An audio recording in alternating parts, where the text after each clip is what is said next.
Your words seem confused. You are a frightening figure. As I should be, for Bram has told me of what has happened here today. Don't need to check. Her eyes widen. In fact, she's going to pick up a different knife and attempt to stab you and start running. Holy shit.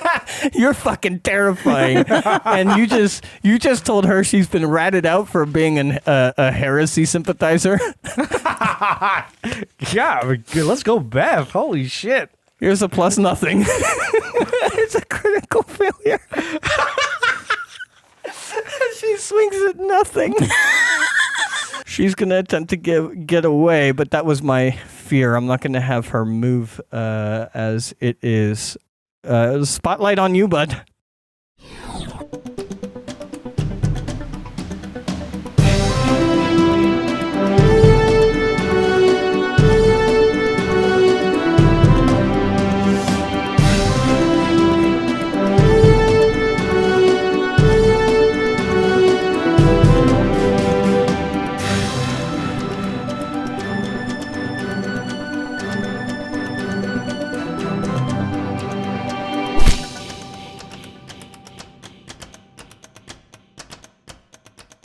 Welcome to System Exploration by Unfortunate Ones. I'm Sav. I'm Nix. I'm Greythorn. And today we will continue our venture in the Unrest in Naevor as Kor, as played by Grey, and Hori, as played by Nix, have been set off on a task as vigils of the Church of Naevor to otherwise suss out a symbol that has popped up around the greater region of the Heartlands, but also now within the city, on the tracks of another vigil of the church by the name of Jorg, who has otherwise not checked in for a while, not reported in to Ashlow for a while.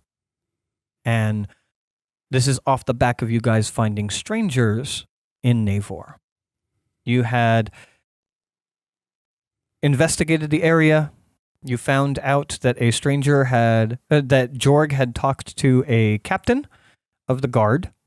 So you guys went and sought out the captain of the guard, who pointed you in the direction of Ren, the owner of a tofu shop, who apparently some strangers have been eating in, and he's listened in to find some clues on your behalf.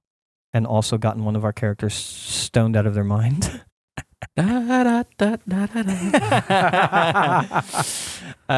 You also had an interaction with one of Kor's previous informants that he squeezed for information before, that apparently knows what you are looking for, but not willing to talk during the day out in the open, instructing you to meet at the Fisherman's Market, and also talking to Peter in the marketplace. You guys found out that from multiple sources that the strangers had been ferried in from out of town, and that Jorg had been seen talking to a ferryman by the name of... I lost it. Bram. A dwarven ferryman.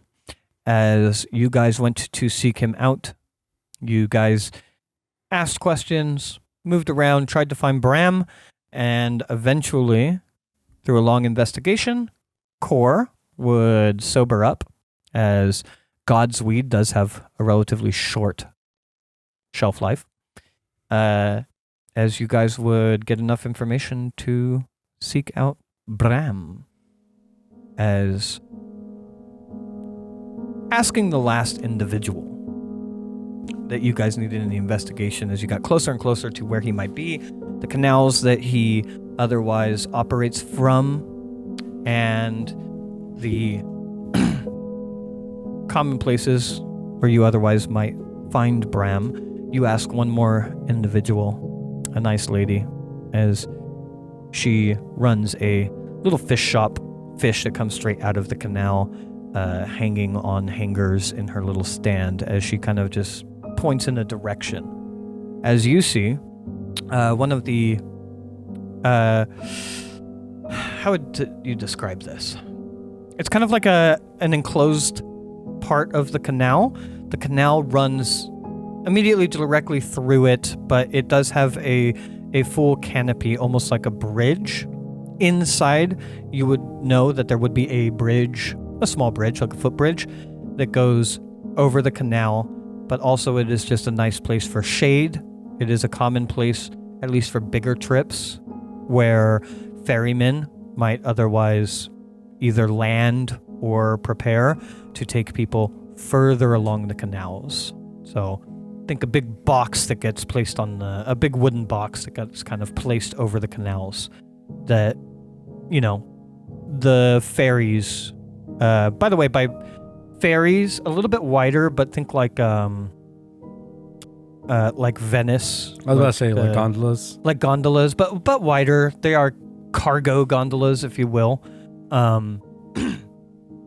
As they can go in and out, and then there would be doors on the outside, on street facing, that people could enter into. They are never closed. They're open 24/7.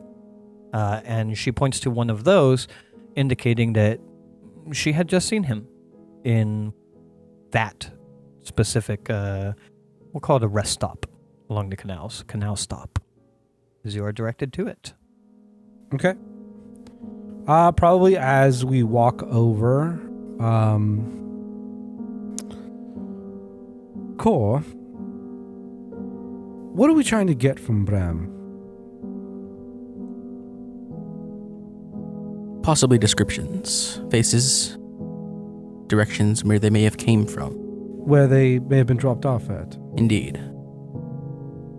So we're asking more of the strangers than of Jorg. I do believe what we know of Jorg is limited at this point in time, but I feel like Bram was much earlier on the timeline of his actions. If we are to learn more of him, it might be best for us to seek out the man at the tavern that was previously described to us. All right. Well, ask of blonde, light-haired, pale-skinned, common-clothed people. Indeed. Outsiders. Outsiders. Indeed, the description that you got from Valdoon was also a blonde-haired human. Yeah, I think most of the people we've interacted with that are... Those are only two that I described as blonde. But all of them have been described as fairly fair-skinned. Yeah. All right. Continue to go through to where potentially Bram is at. Sure. As you walk up to this canal stop, open up the door. There are not even locks on it. It is, like I said, open 24/7.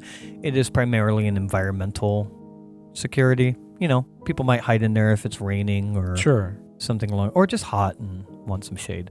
As you open it up, there is only one ferry and ferryman here.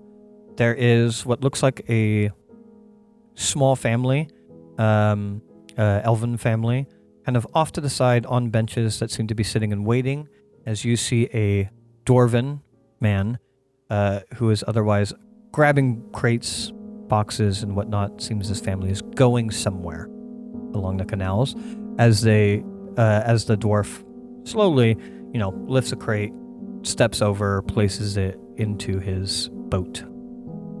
As you step in, he seems to be breaking a bit of a sweat. It looks about half loaded, but these people have a lot of stuff. So he's kind of doing something laborious as you enter in and doesn't pay much attention to you entering in. I'll probably approach kind of near Bram. I'll go, Bram. You'll have to wait for the next ferry. I'm going to be full up. Yes, I was wondering. Looks like you were still filling up here. Could I help you, and could you answer some questions I might have? Questions? Yes, about people you may have ferried recently. He'll pause and, holding a crate, kind of look over his shoulder a little bit to notice both of you standing there. My back isn't quite as big as his, but I'm pretty sure we can lift some of these crates. Ferryman's work. Ask your questions. As I'll continue loading up. I don't know what that means. It's his work. He's going to do it. Oh, okay. But go ahead and ask your questions. As he puts that crate down, it looks like he's not intending to stop loading as you ask him questions. Sure. What do I do when I got here? Fuck.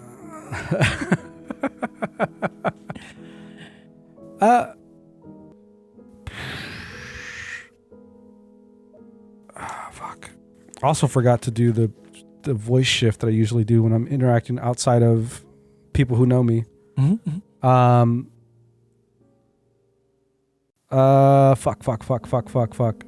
My brain's farting.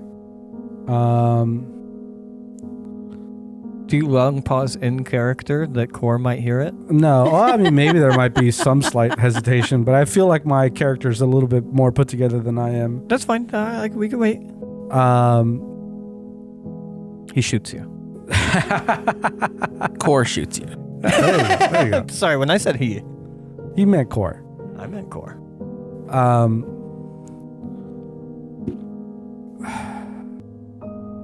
Fuck, man, I'm struggling to think of how to word the sentence.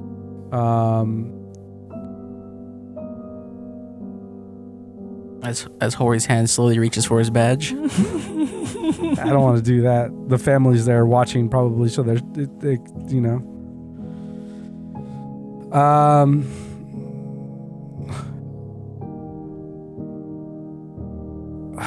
don't want to like come off accusatory, like with the opening sentence is like I'm trying to find a way to softball it.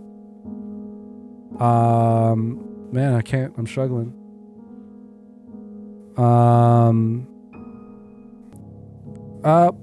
Fuck. I had it for a second, and then I looked at you, and then you looked right, back brother? at me. What's going on with you? I'm trying to. I don't know. We walked here, and I'm not just didn't have a thing prepared. Yeah,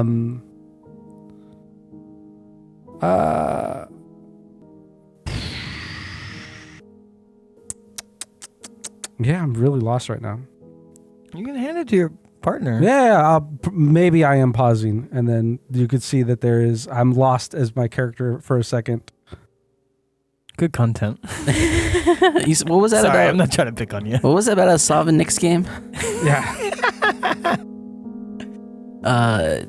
Core would pipe up at this point, as Hori seems to be a little bit lost in thought. He doesn't see him doing like the, I imagine the pause is actually relatively like, short because like Hori is typically pretty charismatic and we are hopping like dead into RP. He's probably just in a tea withdrawal. Yeah. That could be. Bram, do you remember speaking to an orcish man maybe a few days ago? Pale, short tusks. Perhaps. Many people come through the ferries. Was he as curious about the passengers that you may have had? Hard to say. You haven't asked me very many questions yet.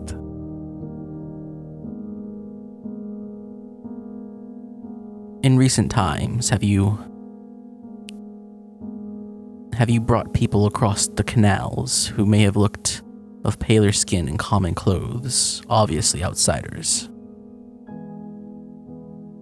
Perhaps. It's not uncommon. People coming from the outer regions of the Heartlands into the true heart, Naevor. Did they speak in curious ways? Don't much speak to my passengers. You kind of look over at the family. Not much one for a talk. Is like a warning to them that he doesn't want to talk to them either. These ones might have talked amongst themselves, or maybe to others that you've given passage. Plenty of passengers talk. What might they have been talking about? Strange things, words or names you've not recognized. Not that I've heard of. Nothing such as, what was it? Sylves. Lunketh.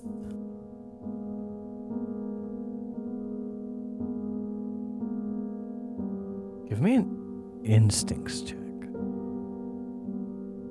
He's already farming. By the way, I was wrong. Long rest is PC's plus 1d4. Oh, is it? Oh, okay. That's why I pulled 2 fear off. Oh, okay. I don't remember the exact numbers. 2 seemed reasonable. That is a 17 with fear. I believe it's an 18. Instinct, right? Mm-hmm. 18 with fear. Yeah, he seems to pause. It's just for a fucking brief moment. Before continuing to move the crate, as you speak those names. Not that I've heard of. Are you sure? I make it a habit not to eavesdrop on my clients. Your hesitation for a brief moment says that you might have recognized something.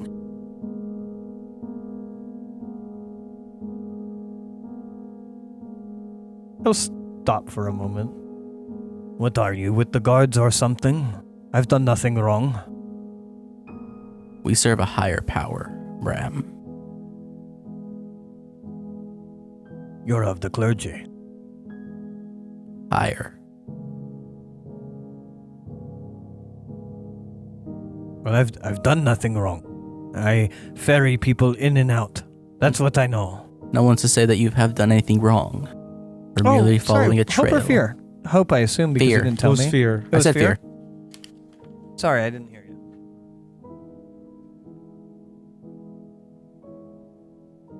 What was the last thing you said? No one said you've done anything wrong yet. And You've yet yet to people keep ascertain coming that. to ask me questions as if I am to be interrogated for doing my People- job. Keep coming to ask you questions. Your friend, the orc. And you said you did not recognize such such happenstance. Are you hiding something, Mr. Bram? If I am, it's just to protect myself. And what I am hiding is only that someone came to ask me questions, being apparently your friend. But I don't know who he was, and I don't know who you are. As he loads another crate. Are you protecting yourself from... I will say, he's definitely trying to use the labor to hide his nervousness. He's like, oh yeah, I'm sweating because of labor. Are you protecting yourself from us or someone else who may hold your tongue still? Perhaps both? Who are they? Sure, as you said. Perhaps I have had strangers along my ferry. From out of town, outsiders like. Do you know where you have picked them up? Did they come here? Aye. Dropped them in this very spot. They came from outside of the city. Along the canals. I don't know where from. I picked them up in a canal stop like this. A rest. They seem to have been waiting a while. And how many of them were there? 5 or 6? 5 or 6. Do I remember the, what were the descriptions of the people that we fought in the boarding house? Same thing, pale. One of them had dark hair, no? One had dark hair, yeah. One was a Goliath? Oh, yeah. Sorry, after you saw him, you It mean? was Goliath, human. Goliath, and then I think the rest were human, if I'm not mistaken. Oh, okay. One of the humans that seemed to be the leader from your combat was the dark-haired human. And there was 3 of them, correct? Paler skin. 3 of them plus the elf woman? Yeah, the elf woman. Oh, and then there was an elf woman, yeah. Yeah, So, elf woman, 2 douchebags, the leader, and the Goliath? Yeah, Goliath. I'll or describe- half giant. Is that what it's called in this? We bounced back before. Oh, between yeah. Giant Sorry, I and think they're Goliath. just called giants.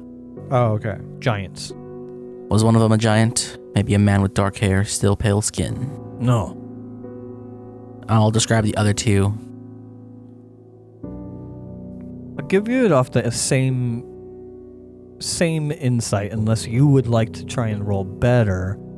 I'll give you at the very least he definitely looks sus. As you're asking him about these specific people and he says no, you get the impression that he's both not lying but still being deceitful. Kind of in the way that he was previously, like guarding information. Is there a common symbol that the ferrymen use, like a god that they follow, a necklace they might bear? It's a very good question. I was thinking Ulthar because of servitude, but I don't know if that would be, if there's one of the gods that kind of more coincides with water or with like... I'm almost thinking...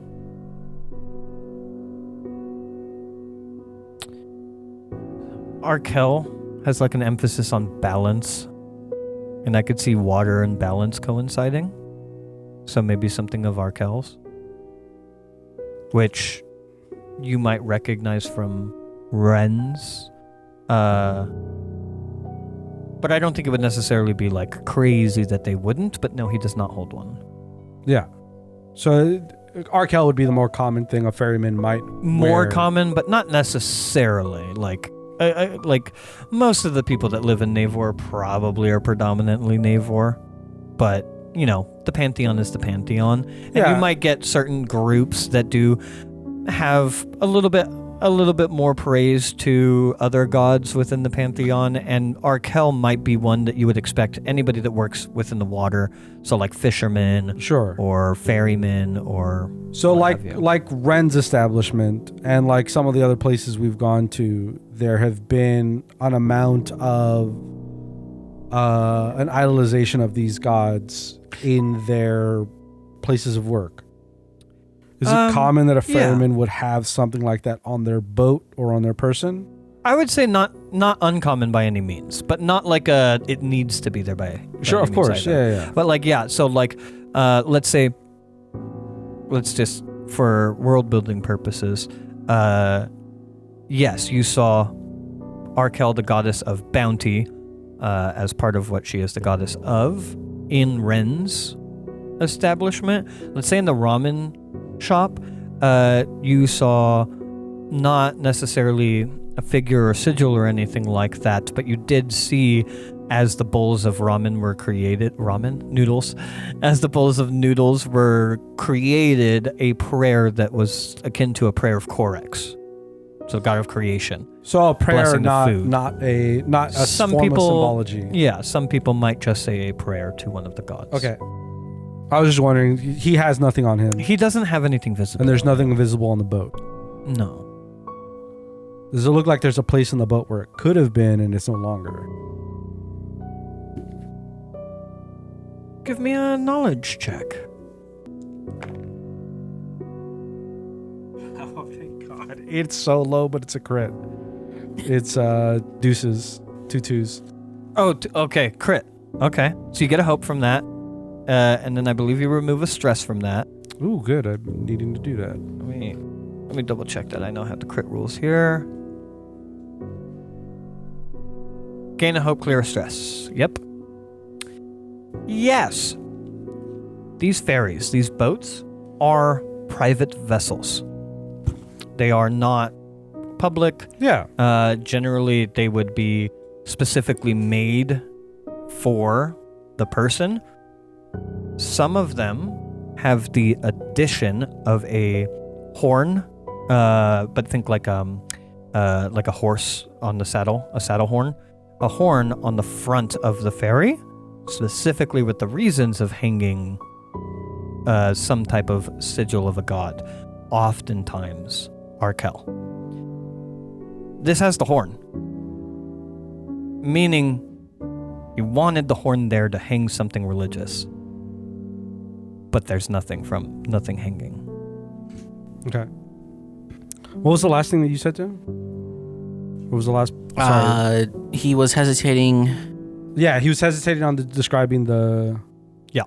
You caught hesitation. You asked about strangers, and then you asked about specifically the ones that you had otherwise... Yeah, that's when he hesitated. Yeah. Well, you asked about a Goliath specifically. Yeah. Yeah. And then he hesitated, or then I asked about the other two. He didn't say anything yet. Yeah, correct. How many people are here? Mother, father, child, Elvin.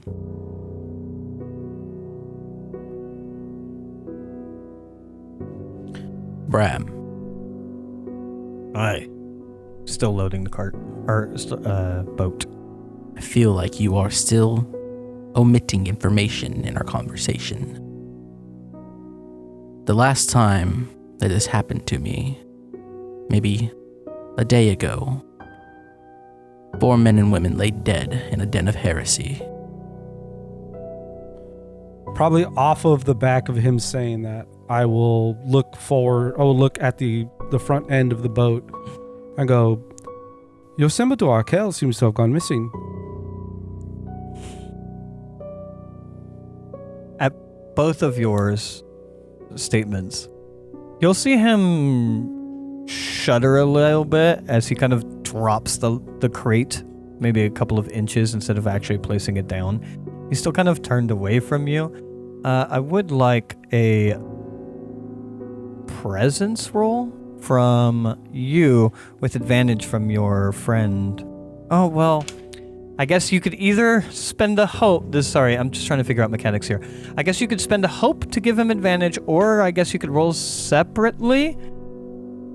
Rolling separately, I guess, gives you the privilege of maybe both of you gaining a hope, but also the potential of me getting fear. I mean, I just gained a hope. I could give you advantage on it.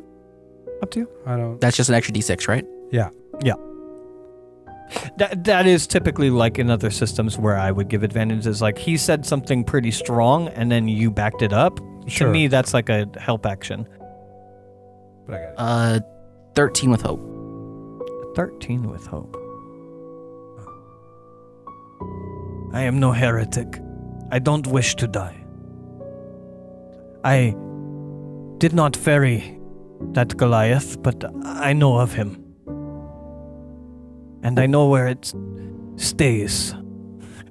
That was actually a slip, but I'll just say he's a bigot. I didn't mean to say it. Leaving that in, apparently. Also, That's your people there, Core. Yeah, that's also you. Yeah. I know at least likely where. I know where the strangers that I ferried stay. So you know of the Goliath. I will lean in now, because I imagine a dwarf is like the 3 feet tall. Like 4, yeah. And I'm like the what? You're like 8 feet tall. So I'm going to lean in right now. Yeah. He leans back and shrinks a bit. Now he's 3 feet tall. And as my friend has stated, your symbol to Arketh has gone missing. Not related. It fell into the waters in the canal. I've been meaning to get another. I will tell you where these strangers have gone. Where did they go, Bram? They stay, or at least they can be found, as I heard them talking about, a tavern, the Wetted Cup. The Wetted Cup. Yes. Good. Bram. Yeah, go ahead. You don't need me to tell you that. The next time His you hands see are also me, up. He's quivering. you will pretend you do not know me. You'll pretend that we did not have this conversation. These men and women, these outsiders, when you see them, you will keep note of them. When I ask you about them again, you will tell me fruitfully and truthfully. I will be your eyes and ears. Furthermore, where do you live, Bram? Up the Canal District. I have a flat above one of the businesses. A herbalist shop. I will be paying you a visit in the coming days, and I am sure your house will be decked with all the accoutrements that describe your faith to the gods. Of course. You will find totems of both Corex and Arkel in my home. Good. His hands are shaking. Find yourself a new symbol of Arketh to lay upon your canal, your ferry. Of course. And with that, I bid you good day. He's still just hands up. Please don't kill me. It is giant in this system. Yes. Yeah, it's giant. Well, I thought there were Goliaths and giants. No, just giant. It's just giant. Yeah, so somebody's here being racist. I'll do that. I'll stand up straight. I'll look around. I will give like a small like nod to the family if they see me.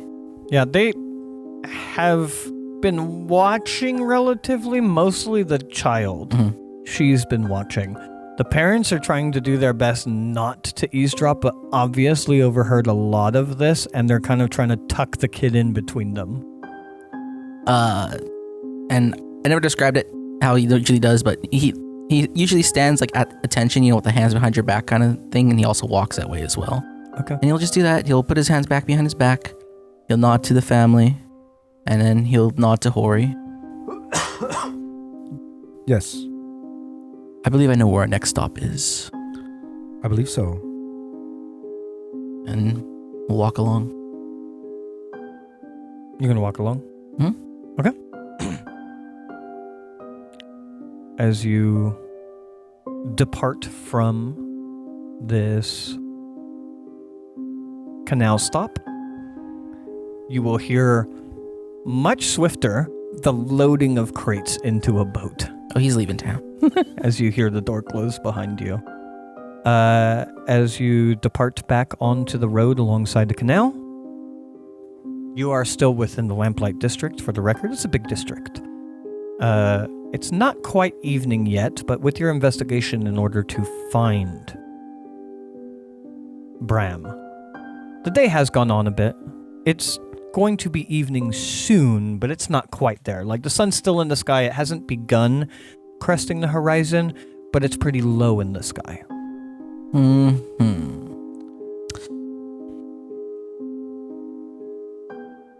Nighttime will fall soon, Hori. Yes. And if what Bram has said is true, both the contact and the people we may be looking for are staying in the same place.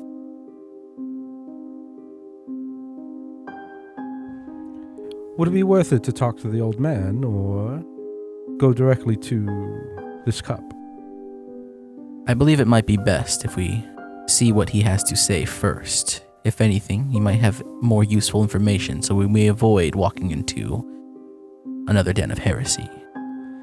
And I imagine Bram, this family he's ferrying, might take him a little bit of time, so even if he was to try to get word out, it would take him a bit to get that done. Indeed. I imagine he may have been pressed similar to the tin maker, the pot maker, although I am worried that the loss of his symbol means he might be more like the elven woman. Or it was them who took it from him. Could be. They could have cut it from the boat. Although I don't think he would take that. Well, if he was pressed, maybe. I assume it could be one of the reasons why he was not forthcoming. Could be.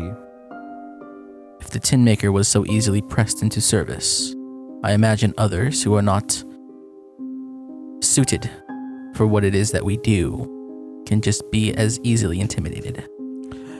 I imagine the tin maker was also paid well enough for the services, and if his business is doing okay but could be guaranteed more work, I could see that being more than enough. It is possible that they have set up Bram to ferry more people in and out. Could be. Well, let's make our way to where the old man would be. I'm pretty sure if we're a little early, he might be as well. Hopefully. Okay. Is there... could I do the classic perception check? For? The classic, if any eyes are on us as we exit this... Yeah, absolutely. How far away have you moved sense from or this perceive? stop? I imagine we're just walking. I don't think we moved too far. Pretty sure walking, talking away from... So the length of this conversation. Yeah. Probably, like, I would probably be looking during the conversation. Okay, give me the instinct check. This is 11, 13 with hope.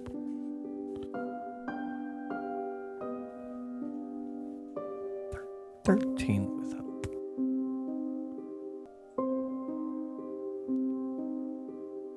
Yes. I will say through a crack in the door of the canal stop, you can see, just within the crack, a dwarven face watching you guys walk away. I will probably catch that and look forward. You'll see the door close. Yeah. But I'll continue looking forward in the direction we're walking. And I'll go, he was watching us leave just now. That is not uncommon in how I do things. Do you wish to do something about it? The door closed, right? Yeah. And you said this box set up Like he was watching you, so you looking over your shoulder, you would assume it's very box shaped. You're looking at a flat wooden wall, relatively well seamed though, so there's not like cracks that you could look through. Yeah. And then a wooden door, standard wooden door. You saw it cracked open. You saw the dwarven face watching you. The moment you turn around and look, it closes. Of course. I'm just saying, like, this setup is like a structure that goes over the canal, correct? Yes. I imagine there's no... Essentially, it's like a sheer wall where, to an extent, you can kind of peek around the corner if you went to one end of it. Yeah. You could, so it would have like maybe 5 foot of depth that it would protrude away from the canal onto the canal street because, like the elves need to be standing somewhere. They're not standing in the water. So it's like a 5 foot depth room on either side of the canal. So you could walk along that 5 foot width and then peek around where otherwise the boats would go in and out to see inside this room. Yeah. If you wanted to. I might try to hurriedly and quietly do that. Just to see what he's up to. Sure. Are you trying to do this sneaky? Yes, I will try. Give me a finesse check. I mean, you also have free climbing, right? So you could also just climb onto it and peek your head down under it. I mean, yes, I could. Just for funsies, it's the same check. Yeah, sure. I'll climb You're a up. monkey. Be a monkey. Yeah, so the angle would be something he probably wouldn't be suspecting. You fail, you fall in the water. Oh, God. And I have advantage. Well, this is... So I have advantage on agility rolls that involve balancing and climbing. Is this not agility? This is... What did you label this? Finesse. Oh, you have advantage on... Okay, just do your plan then. Peek around. Okay. I mean, unless you want to fucking double roll it. Well, hide is... Yeah. Hide is finesse. Yeah, it would be like hiding, and if I did the crawly thing, that would then it'd be an agility on top of that. Yeah. Do you want to roll twice? God, with that roll, yes, I should have. Crit 10s, so 20. Crit 10s? Yeah. Oh, okay. Remove a stress, gain a hope. And yeah, you kind of peek around. You see the family still kind of tucked in, though they look like they've relaxed a bit since you left. They do look concerned as they look over at Bram. Bram is kind of standing by the door, one palm on the door, one hand on the doorknob, almost as if he's kind of like nervously standing by the door, as if he knows he's been spotted watching you, and he just looks nervous about it, as if he might come back. And he's like trying to listen in.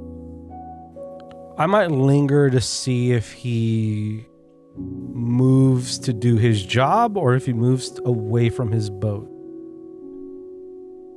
Okay. Where are you? Core. If I see him doing this, is there a place I could stand that's out of sight of the doorway, but not necessarily out of sight of Hori? Yeah. Oh, yeah. Just, a little further up the canal, another alleyway. Yeah, I'll wait around there then. What would otherwise be, I believe, far range, if you will. Hmm. Okay. How long are you going to watch him for? Night is coming upon us soon. I would only give it maybe a few minutes, maybe 5. Okay. After about 2 minutes of no one coming to slit his throat, you are going to see him crack the door open again and peek out. And he's going to stay peeking through the crack in the door for like a minute straight. I'll wait till he's done so I can move in a direction, but I'll be back in just a few minutes. Please, wait here and we'll continue to move down the canals. He's going to depart from the door. I will. Are you hiding? As Are you? he's hiding you know from what? Bram. My he's question not would be. hiding from My me. question would be, for clarity's Mhm. sake, you could be fully hiding, only able to see him, but full cover, which means you will not be able to watch the door. Otherwise, you could make me a hide action to be kind of peeking out and see the full scope of what's going on. I'll make the hide action. Because if it works, I'm cloaked. Stealth giant. That's finesse, correct? Mm-hmm. Do I get any bonuses for anything? No, right? No. Just the 2. Ooh. Yeah, I'm pretty sure I'm invisible. That is a 23 with hope. Knowing that as I look around, I can't see fucking Core anymore. But I am pretty sure he has eyes on me for what I have just done. I will probably circle up, little hand symbol, and then I will try to kind of follow Bram. With that, still stealth. Yeah, if you Yeah. will allow me Yeah, to yeah. maintain my stealth. I'll let you keep it. It is beginning to drizzle. Not very hard. Just a light drizzle. As you see him kind of like pop up his collar from the like sprinkles that are starting to come down. He is going to move down the street. He's looking left. He's looking right. He looks pretty nervous. As he begins to walk down the street.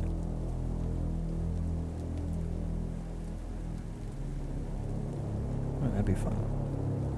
As he begins to walk down the street, you will see him move closer to that marketplace.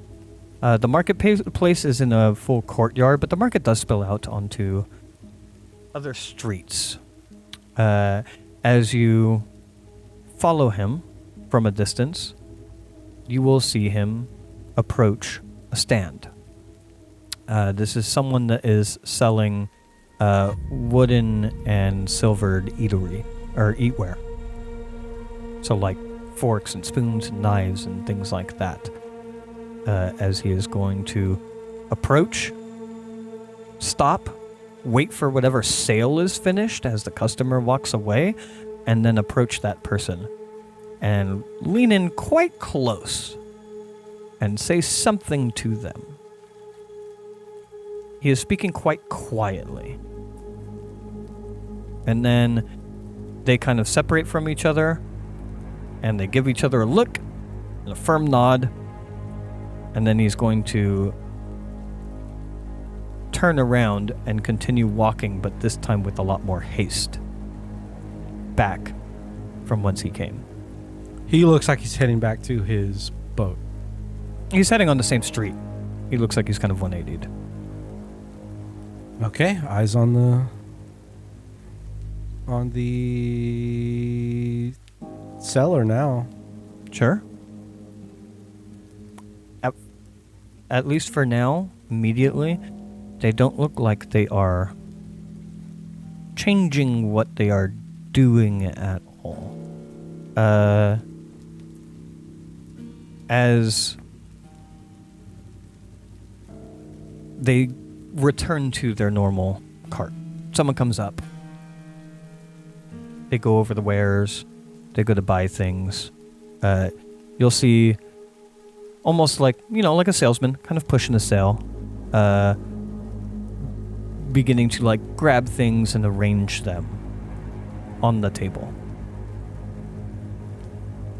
The person doesn't buy anything, walks away.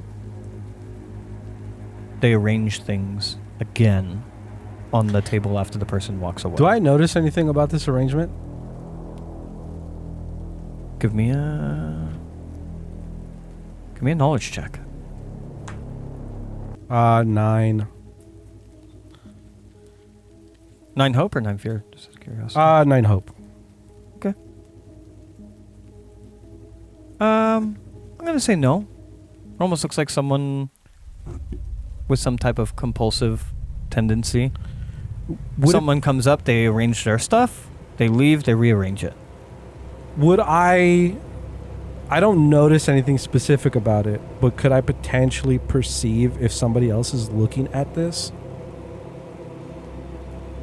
Like if there's a relay? Give me a perception check. As they are going to then open up a little box and start displaying some like nicer silverware on their table.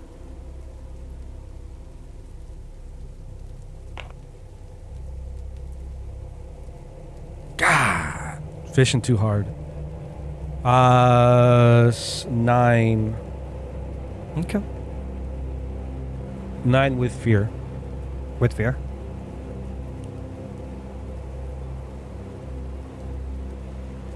As another customer comes to approach, they kind of arrange their stuff. The nicer silverware they had just displayed still kind of out, as they seem to be talking once again, going over wares and things of that nature. This person buys a couple of forks and spoons and whatnot, leaves, they rearrange their table. You guys continue watching? The people that purchased and the people that approached, was there, they didn't have the pattern of the people that we're looking for, did they? Like paler skin, common clothes. I'm not close enough to distinguish voice. I mean, it's kind of hard to tell because the person, the paler skin is just fair skin. It's not like vampire pale. Of course. Right. They're not like immediately like, ah! Yeah, when I say paler skin, I meant whatever their skin tone is. Because I imagine they're from northern climates. Yeah, I get you. That's the reason why they're paler. Or fairer skin. I would say the second one is a lighter skinned elf. The one who's... The second one that purchased something. Yeah, the one that just purchased after the expensive display. Shit. Damn it, I'm not with Core. I think you guys are together, aren't you? Didn't you guys round up? You did this, but you didn't give me any narrative action. I'm sorry. What would you have wanted to do? I didn't realize I didn't. I thought you were just rounding up with him. I would have said something. I was just going to let you guys play this out for a bit. You should have interrupted me. I'm sorry. We're like blocks away at this point, so I really moved past you. I know. If you wanted to do something. What did you want to do? So this little enclosed ferry place. Mm-hmm. Where does the boat come out of? Is it inside? It's the open. Boat's inside, It's open in both directions. Okay. So again, this is not a place that gets locked up. Right. So it's almost like a tunnel, if you will. Is there a door that goes in both sides or just out one side? So for the canals, it's always open.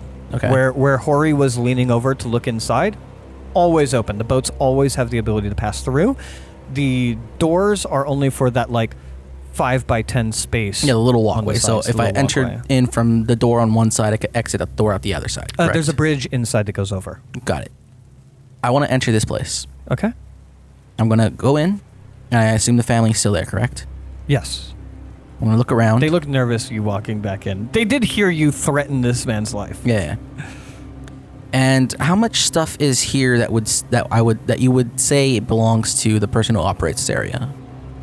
Like none. Nothing? No. These are not their stops. Like if you waited here long enough, another ferry would show up. Okay. And wait.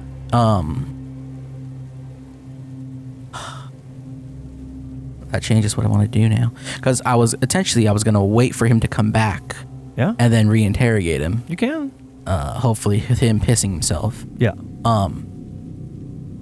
Because there's nothing here, because I wanted to look around the place first and see if there's any signs of any non-god stuff, any false god stuff. Now, I think I have the intention of standing menacingly in his path as he returns, and then chasing him down. Mm-hmm. You do you. I mean, he might just cry. You might not need to chase him. Yeah, well, You're scaly. I want that scene of like the from American Dad with Stelio Contos. You ever seen that? No. Also, for sure, this ferryman did not have a pop on him, did he? You didn't sense one, no. Okay. I'm gonna look at this family, Okay. and I'm going to, with a slight smile, I believe you may need another ferryman. I apologize for any delays I apologize for any delays you may face. But this is currently a situation being handled by the church. It's Naevor's will. And of our things. The husband will look over at the boat 3/4 of the way filled with their stuff. These boats, are they interchangeable? Like, can the next ferryman show up and just hop on this boat and take them where they need to go? No, this is Bram's boat. It's Brand's boat. Yeah. Well, for as long as he's alive. It is possible that you may need to reload the ferry. I apologize for any inconvenience this may cause, and I will take out some coins from my bag for your troubles. Naevor's blessings. I'm sure the next ferryman will understand. Are we able to wait here? You may. Nod. And then I will leave out the front door, and I'll go down the way that they went, but I'll take my time. Well, they're not. Well, that they went. Oh, okay, gotcha. Yeah. I don't want to catch him in the city square. I want to catch him in the canal. Yeah. So you are trying to follow the path again. Yes. Yeah, it is. Mm-hmm. It is. Me and Bram. Yeah. Me following Bram this way. He Yeah. went there, had that conversation. So now we're like here, and then probably at some point, Bram will make his way back. Yeah. I would like to, once we return to me, I don't know if you're probably going to resolve your thing first. Sure. I would probably like to start following the elf woman or the pale, slightly fairer skinned woman who came after the nice dishware. Sure. I'd probably like to follow her. Okay. And probably thinking that good old stealthy giant is looking at me. I probably will symbol generally to the area of the eyes on the man as I'm going to go follow this person. Because I think you're in the shadows near me somewhere. Probably is. Probably is. Okay. You keep eyes on the elven woman. Well, I'm pretty sure the time... There will be time. You guys walked a few blocks in to get back to the courtyard, so you getting there, Bram leaving, and then you watching for a while. He has a while before he starts to walk back. I got it. Okay. As you watch, the elven woman is going to continue making rounds, looking at the goods within the market. Are your eyes locked on her? Are you still looking around? Are you trying to kind of identify her and really focused on what she's doing? What is your motive here? So with her, I only caught a little bit Yeah. of what she looks like, or in terms of like before I started following her. Paler skin, younger for an elf, long hair. I'm looking for, Not blonde, if you were wondering. yeah, of course. I'm looking for all of the similar identifiers of the people that we've been following. Does she follow these categories, or is she different? Does she wear common clothes? Does she have the Yeah. slightly fairer skin? Yeah. Does like she reads all of the same kind of Yeah. general? I mean, yes, but a lot of people do fit that description. But yes, she has fairer skin. She's a little bit younger. She has commoner clothes, otherwise looking like she fits in. I have not, or have I been able to in this? Because I probably will be mostly looking at her and then looking back at the, if I can, the silverware salesman, if he's moved his position. Sure. But mostly following her. Do I catch her in conversation, and do I notice an accent similar to? Are you these trying to other get close to her? I would say I'm saying if I can maintain my distance, if I can get close enough to her to catch a bit of conversation that she might have with another salesperson, to catch an accent. I'm trying to look out for the speech pattern. Sure.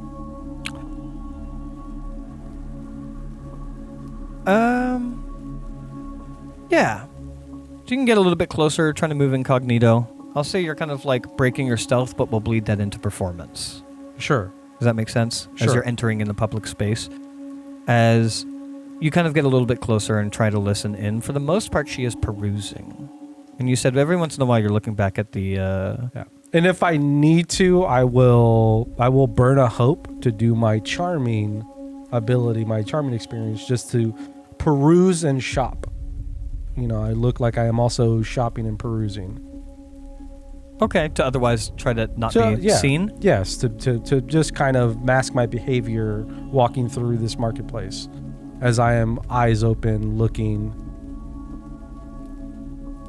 Okay. I don't know what role I could put that into, but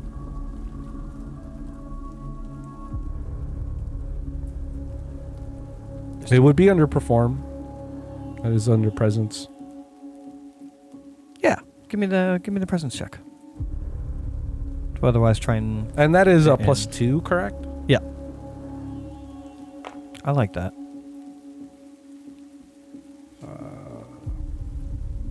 That is 11, 12, 14 with hope. Sure. 14 with hope. Mm-hmm. Yeah, you're kind of keeping up the guys, acting like you're perusing and shopping, trying to keep near her.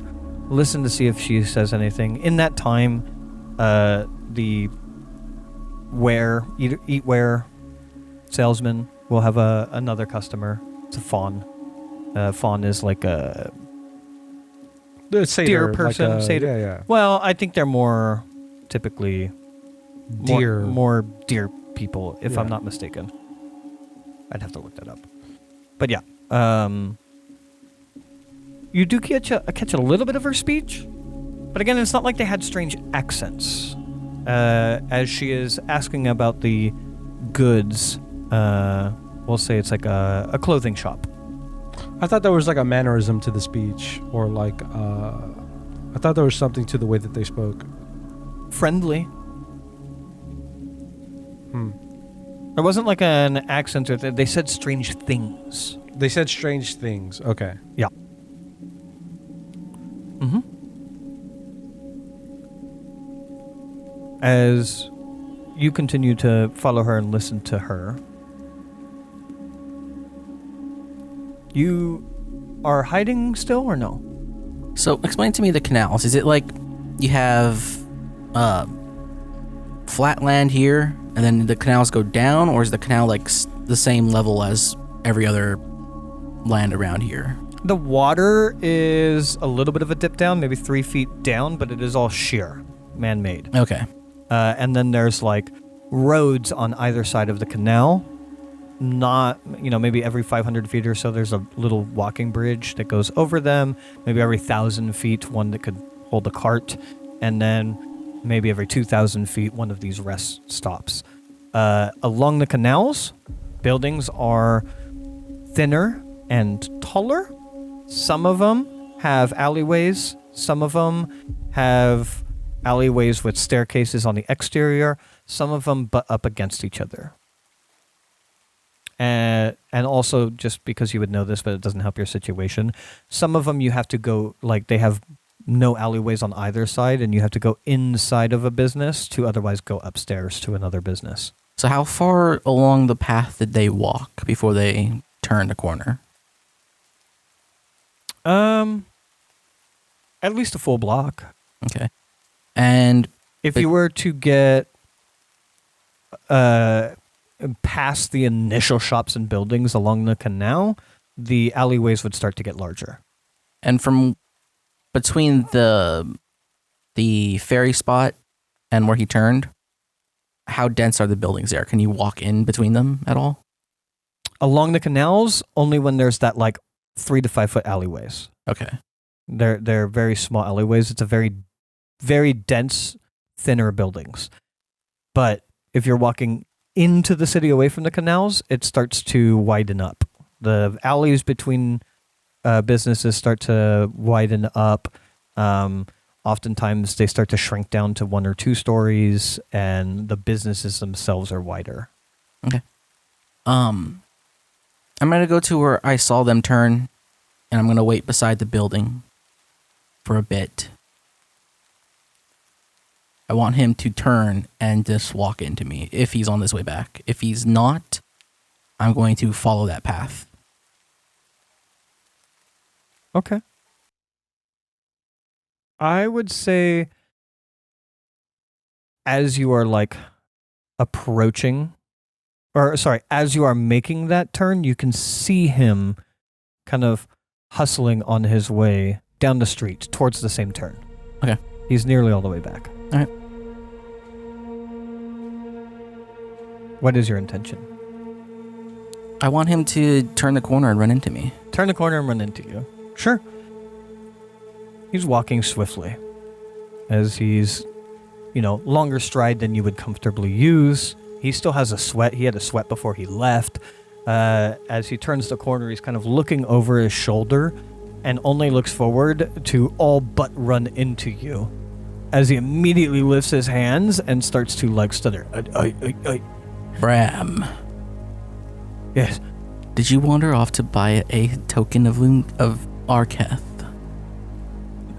No, I had some wares to buy before taking that elven family down the canals. They're going a long way. What important business did you have that you could not do that before the job? This is before the job. I was waiting. The family came. They hired me to take them out of the city. I just needed to buy some wares, some food, before departing. Food for whom? For myself. As I said, it's a long journey. How far are you taking them, Bram? A couple miles outside of the city. There's a town along this canal route. A long journey. Sounds like a walk. Well, Bram, you are not being honest with me. Where did you go, Bram? Who did you speak to? And what are you hiding? I went to the marketplace. Can I see the gods list real quick? 1 second. There you go. Don't mind all the penis doodles. On the gods? Why Mark a stress. Why are they all floppy? That's all I know. Bram, how would you like to be remembered in life? As a honorable servant of Corex and Naevor? Or would you like to be forgotten like Ilyar? Dead at the bottom of a river?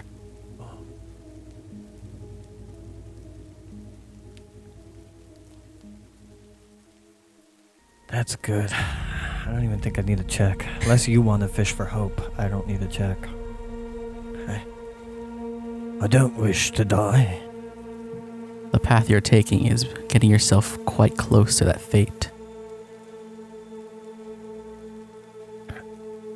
I've known of these strangers for quite some time, and I've ferried them before, and their kin. I went to the marketplace to warn them. To warn I don't wish them to die either. potential heretics in an investigation, and I will this time pull out the chain that I have. You know how like police detectives would have their ID? I'll pull it out from underneath my gambeson.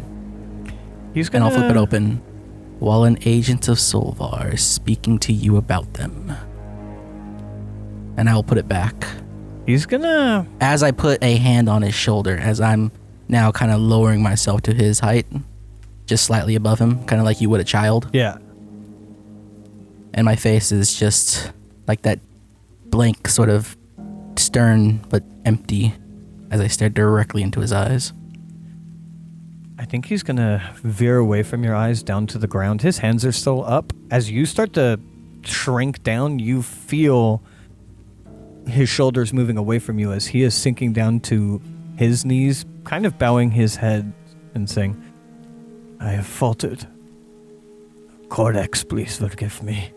Do your words even reach Corex? Do you speak with a serpent's tongue? Perhaps he no longer listens to my prayers. I have betrayed him. Say his blessings, Bram. God, I kind of want to improv it. I don't have blessings of him, but I kind of want to pull up his shit, read it real quick, and then improv it.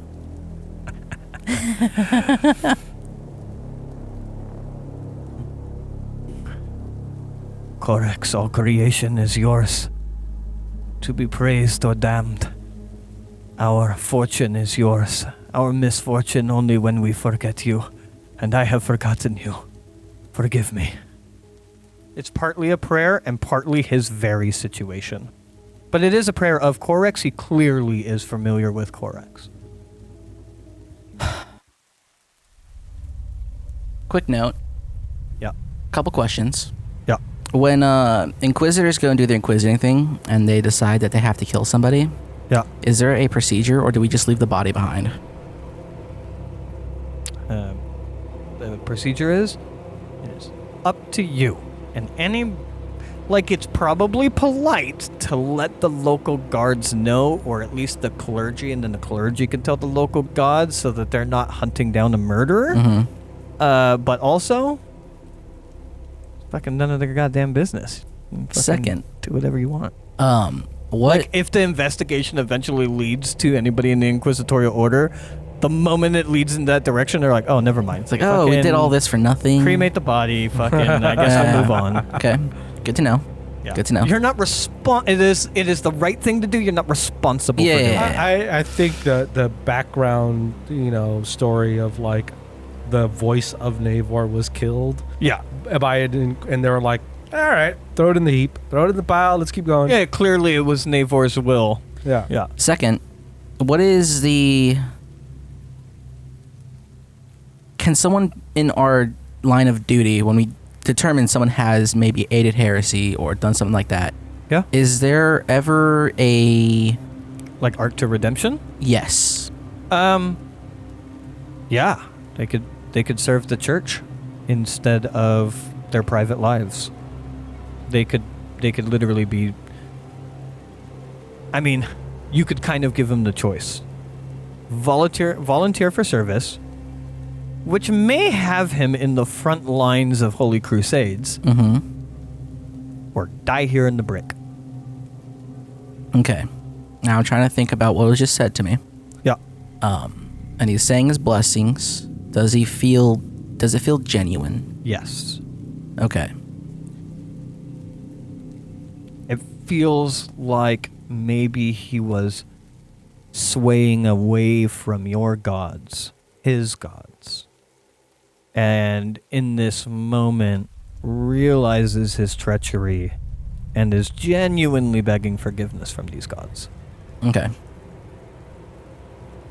Now, the arc to redemption doesn't always necessarily mean that I have to send them to the church, correct? If Again, I feel it's like up to you. Okay, I just want Yeah. just trying to set up like what's the background here. Like maybe this is how I get some of my informants. I could catch be. them slipping and then I scare them straight. Yeah. Or something like that. I mean, you could do that with threats of, if they leave, if they run, they will be found. Mm-hmm. Inquisitorial Order does not just operate in Naevor. And you could have that same threat for them to report themselves to volunteer for the church, or that they are now in service of the church via maintaining what they do and being an informant. Mm-hmm. Okay.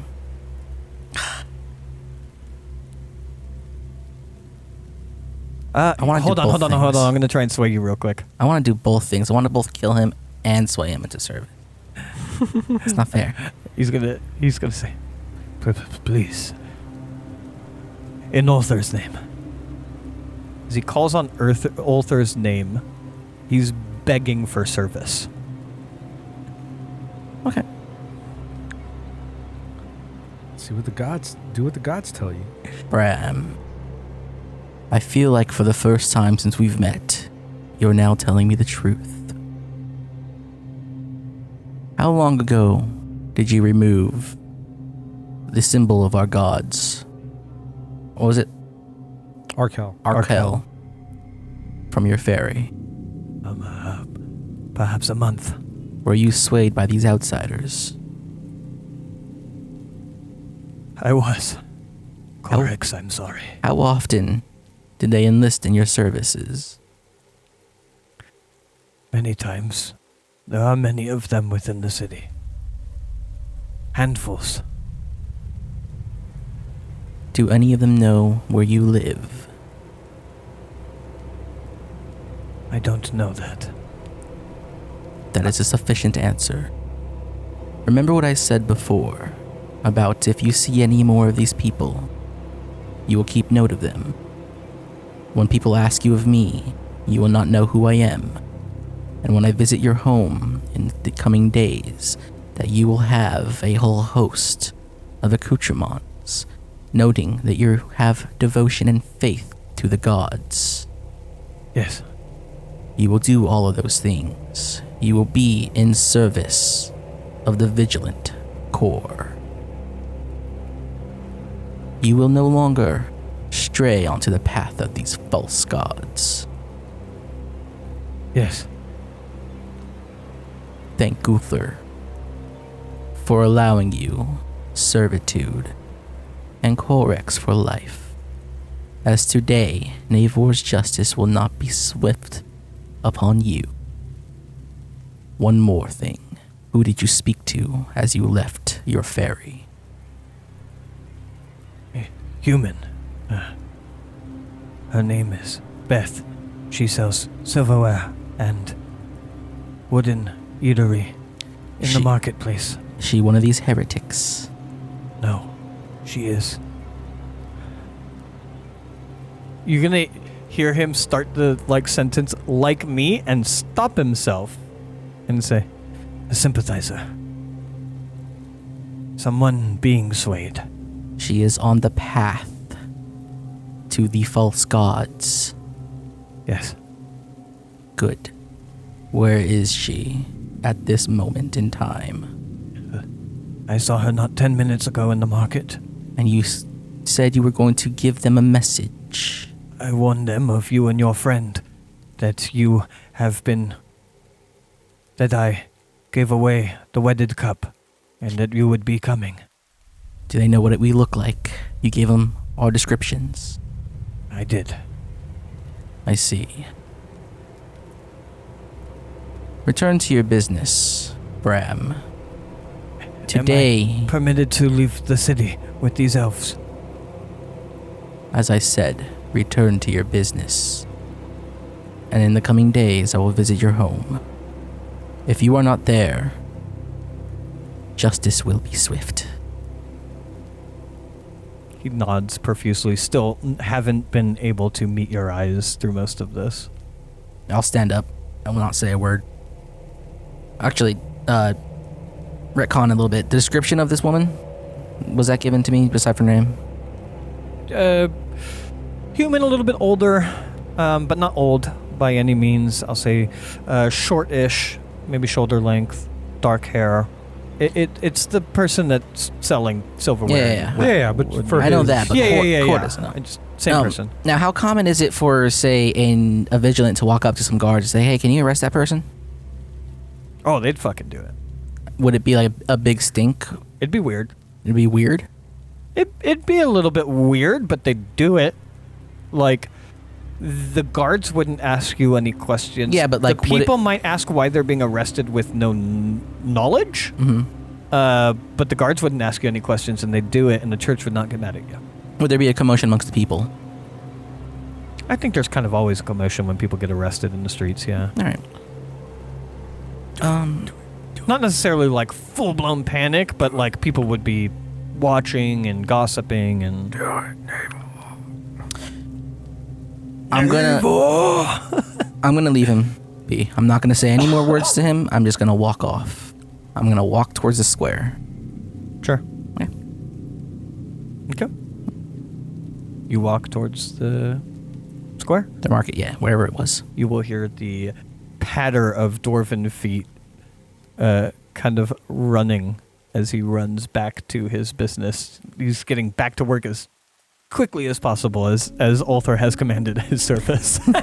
Is it a slightly wetted footstep? I mean, it's a splish splash in the sprinkling. Yeah, if he pissed himself. Oh, almost certainly. Maybe worse. Did he bless Corex for that shit? Oh, God. His creation. You're having a rough one? Oh, Corex! Be gone, this foul demon! As you follow this woman and try and listen in, she is relatively friendly. Again, and this is kind of their whole shtick. It's both not weird that they're friendly, but it also matches the description. But they don't say anything weird in the time that you are following them. And they continue to shop. For how long would you follow them? I don't know this. I also don't know that she knows what I look like. So if she spotted me, she could easily just not. Yeah. In my mind, Corex is keeping an eye on the salesman, the wares salesman. Core is... Yeah. Core, sorry. Not Corex. Well, probably Corex too. Yeah, Corex. I'm Avatar of Corex. Yeah. The Core- creation of a sale? Yeah. Core is keeping an eye on the wares salesman. Okay. It doesn't look like they were planning on leaving their post in any kind of way. No. Not that I could tell. No, they just sold something to some I noticed person, some fawn. Yeah, I didn't gather any meaning behind the shuffling of their items. No. But I am still wary that the shuffling plus the introduction of fancy wear and the removal of the fancy wear meant something. I just didn't gather what it meant. Mm-hmm. I potentially in my head think it was a relay to somebody else who was watching. Mm-hmm. The best I could go off of is after the fancy wear was presented, a fair-skinned elf woman appeared. Yeah. I will, as much as I can, try to keep an eye on the wares salesman, but going off of just gut, I will just continue to kind of follow this elf woman at a distance. Mm-hmm. I am also about my day shopping, and I will also be making light purchases. Okay. I will probably just be doing that, hoping that maybe Core could find something or something happens with this seller. My biggest thing is I thought maybe Bram would do it, which was if he was heading to the Wedded Cup himself. Yeah.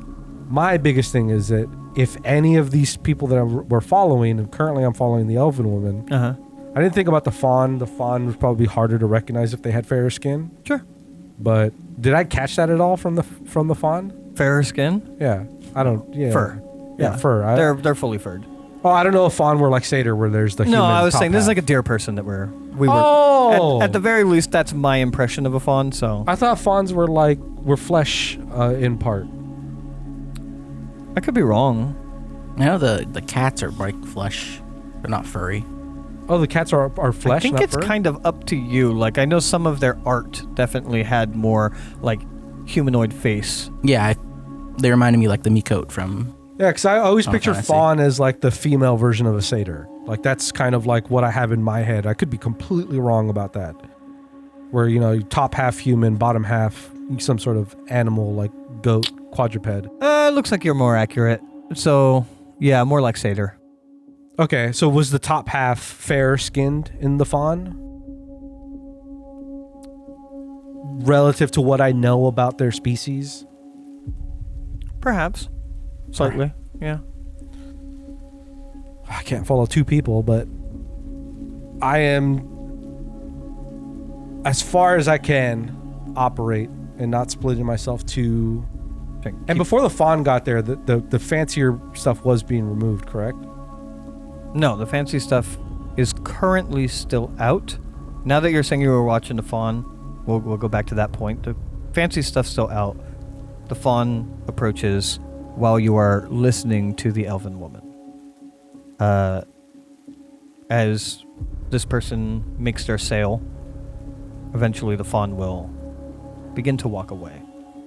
And again, you'll hear the elven woman talking to, as your attention's split back and forth, you'll hear the elven woman talking to a salesman. Again, not saying anything off. Not saying anything that stands out to you as weird as you kind of follow her along, inconspicuously making whatever purchases you need to sell the performance. As you look back, you will see the fawn leaving the marketplace. Oh, the fawn leaves the marketplace. Yeah, casually, walking away. Do I know enough about where this wedded cup is to know if she is walking in that direction? None of you have ever determined where the wedded cup is yet. We have not. Nope. Oh. I like how the music changed to the realization that you guys haven't figured that out. None of you guys have figured out where that is. Boom, boom, boom, boom, boom. Figured it was in like the low whatever place. We just never actually asked, I think.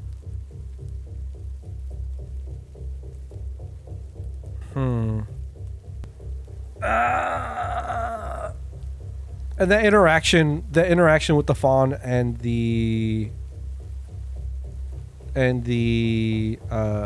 shopkeeper, was that fairly quick or was that Fairly short. was the interaction with this elf woman and the shopkeeper fairly quick, or was it longer? No, the elf woman seemed to have been perusing and chatting. I probably will stick with the elf woman then. Okay. Sure. Some time will go by as you follow her around. Again, not hearing anything, though I will allow you to enter into the scene. Do you enter in the open or are you still hidden? I want to skirt around the marketplace. I'm trying to get eyes on this Beth person. Sure. You get eyes on her as you see her putting some fancy silverware into a little like jewelry box almost, or whatever fancy box, as she closes it up. Okay. You'll notice that too. Oh, he's still in this area? Yeah. You'll Nice. notice him too. Okay. Yeah, he hasn't left. The elven woman's been shopping the whole time. Okay.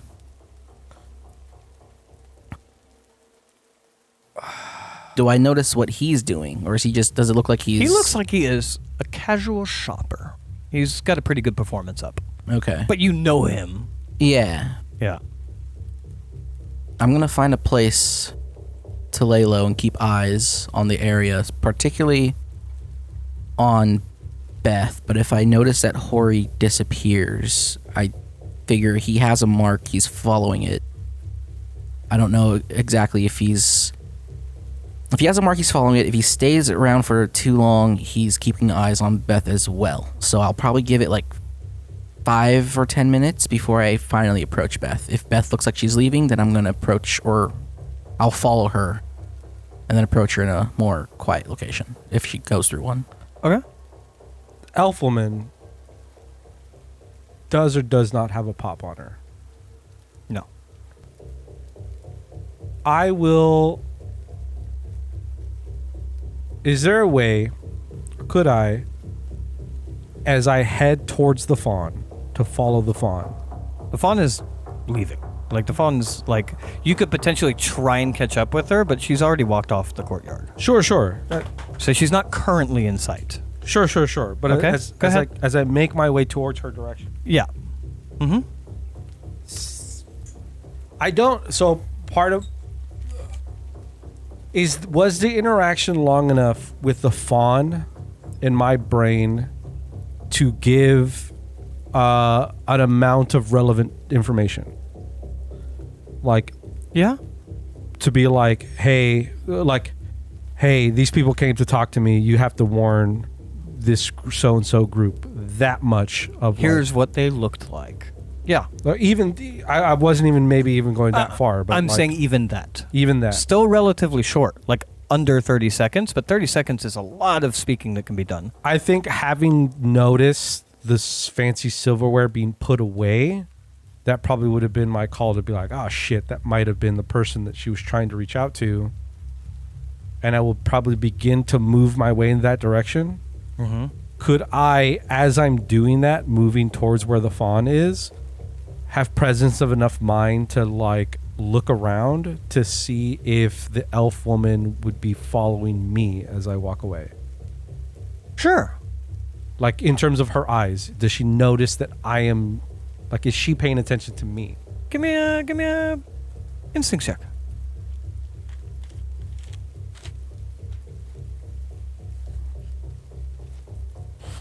Can I use my charming? Are you flirting with her? Oh, Hey, little lady. You trying to follow me in the alleyways? That is 11 with hope. 11 with hope. Sure. Kind of making your way to go in the direction that the fawn had left from. As you kind of like peek over your shoulder a little bit, as inconspicuously as you can. The elven woman looks like she is shopping at a stand. Okay. Perusing, like, I'll say shoes. Sure. You know what? I'll go even further. Kids' shoes. No, she's the traitor. I'm gonna... Burn her. Must be her. Kids' shoes?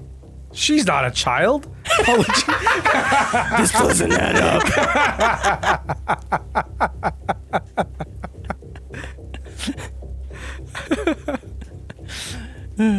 No. The elf's just a sympathizer. Her baby is the one that's the heretic. Those shoes are way too small for her. This doesn't make any sense. She's too young to have a child. You will see cutting through the market towards an exit onto a street. In the... moving out of the marketplace. It is another road where the market spills out a little bit, but you can see Hori moving in that direction, which is somewhat away from Bethany. He's clearly not going towards Bethany, the sympathizer. Okay. Give it a few minutes. Now keeping my eyes mostly on Beth. And what's her stall situated like? Is it out in the middle of the square? Is it off the edges? More towards an edge, almost spilling out into another street. Okay.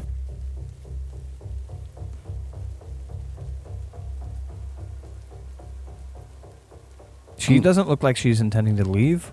She looks like she's here to sell silverware. Yeah, it's early into the night. If anyone's off of work looking for silverware, they're going to come buy it. And I'm going to approach. I'm going to walk up to her stall. I'm going to take a look at the wares before. I'm going to start at the edge of the stall she's not on. Mm-hmm. And I'm going to slowly peruse things. And it's what? It's all wooden stuff, right? Mm-hmm. Wooden and silver. Wooden and silver. And I noticed her putting silver away. Fancier silver. Fancier silver. I'm going to peruse things with that blank sort of stern face. And then I'm going to stop just before her. Are you the owner of this stall? Yes. I am indeed. As I was browsing along the marketplace, I saw you putting away other wares. May I see them? Of course. She's gonna turn the little jewelry box, slide it over to you, open it up. And these are much nicer? Much nicer silver. Okay. These are quite fine. They come from outside of the city. I see. Do you know who makes them? I traded for them, someone that came through. And surely, silverware such as this has been blessed by Korix himself. Certainly, I would imagine so. Anybody that creates things would say such prayers. Indeed. Is there a god that a merchant would pray to specifically? Would that be the god of bounty? Probably bounty could be attributed to it. Usually bounty is more attributed to like the land and food and things like that. But it sometimes would be attributed to, like very occasionally could be attributed to like merchants or, I mean, in general, anybody trying to make money. Currency being considered of bounty. I just want to take a moment to be like, "Oh, Beth, there's a big man, big, large, giant, and a little monkey looking out for people. Yeah, let them know. They know about the wedded cup. All right, see you later, Beth." Hello, woman. Where is your silverware? Yeah. I'm aware. Yeah, so am I. And your business, how are things going today? As I will point, like, what kind of silverware? It's all forks, spoons, knives, I assume? Yeah. Is it like nice Standard cutlery, things that you could cut into a steak? Yeah. Okay. And as relatively mundane, most of it, except for the fancy ones. Okay. And I will sort of press upon the hilt or the handle of one of these, I assume, steak knives. Yeah. Your business, does it do well? It does all right. I've had some sales today. I'll pick up the knife and look at it a little bit. Put it back down. And to whom do you pray for your blessings here? I would attribute such things, I imagine, to Naevor. You imagine? I know Naevor's more the god of order and justice, as typically attributed to the church's order and justice, but I think of the trade amongst the people as a certain type of order or balance, though not in the same way that... Your words seem confused. You are a frightening figure. As I should be, for Bram has told me of what has happened here today. Don't need to check. Her eyes widen. In fact...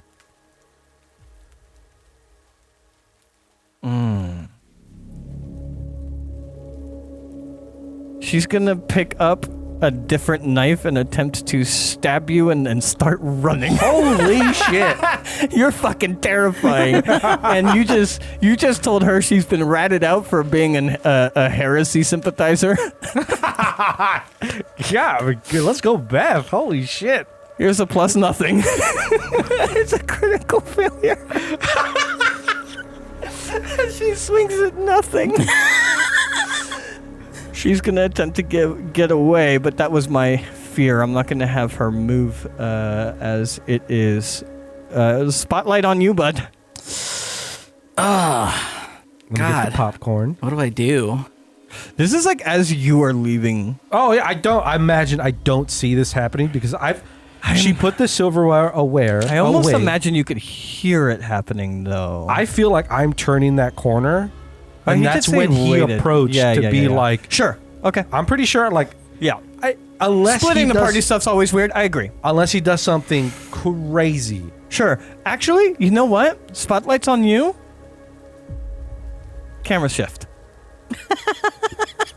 You step out onto the road that otherwise this fawn had stepped onto. You do not immediately see them. They seem to have vanished from the road. What do you do? Is there ways I can get elevated eyesight? There's roofs. I will, as fast as I can, Agility check. get up to a high vantage point to see if I could spot them. Sure. I'm probably even jumping like roof to roof if I need to like find this person. Sure.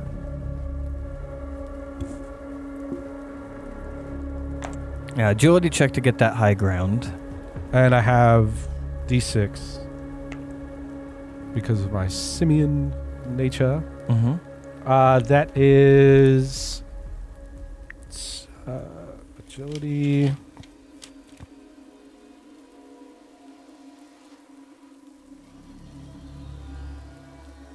$15 with hope. Okay. 15 with hope. Mm-hmm. As you climb to the top of the roof, give me an instincts check. But it is going to take you a moment as you hear gasps as well as like some murmurs and maybe even something falling from within the courtyard.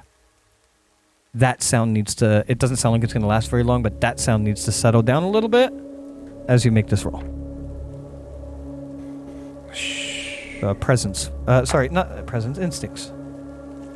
Instinct is 21, 23 with fear. 23 with fear. Okay. Not from immediately in front of you, but you do hear the sounds of hooves echoing off of the ground. You don't see it. It must be in an alleyway, presumably within one of the next 3 alleyways. You already said you're going to jump from roof to roof if you need to. Hurried? Right? Hurried? Yes. I You don't see them, you hear it, but you can't pinpoint exactly where. probably will move as fast as I can to follow. Knowing Core is a big boy, and if that was his involvement back there, then we're both separated at this point, and we're just going to figure out what we're doing. I'm just going to follow the footsteps. I'm going to try to catch up to this person. The clack, clack, clack Yeah. footsteps, right? Sure. As you run to catch up to these footsteps, you do catch them as they are kind of skirting around an alleyway back onto a main road. As they do, they are going to see you. And they're gonna have that pause where you lock eyes on each other. They clearly recognize who you are, as they've been told who you are. And you can see the fear in their eyes, knowing what that means if they get caught or ever are seen again. Do you want to act in this moment? Yeah, what are you doing? as the moment of You recognition. are far. In this moment of recognition, as I'm turning or jumping on the roof, looking, she sees me, and in this moment of she recognizes me, I will, from my side, the lapel I have where I have my chain dangling, I will pull out my symbol of a vigil. That's your action? Well, I mean, it would be if I could do more. You're spotlighted. Yeah, if you want to, in this moment, yeah. I will hand out to her. I will be pause and like tell her to, try to hand sign for her to stay put as I'm continuing to run after her. Okay, so your action is move. You're going to move. I'm going to move. Also, I will, if there are any guards at any point in this fight or in this future thing, like between me and her or in front of her, I will yell out to the guards to hold her, to capture her. Sure. Okay. Understood.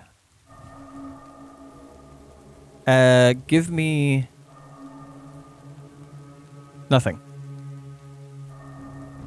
A knife thrusts in your direction. It veers off of your armor, tearing your clothing a little bit, but misses you drastically as you see Bethany immediately turn on her heel to begin running.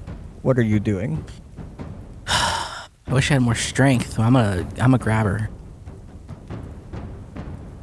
Okay. Give me a strength.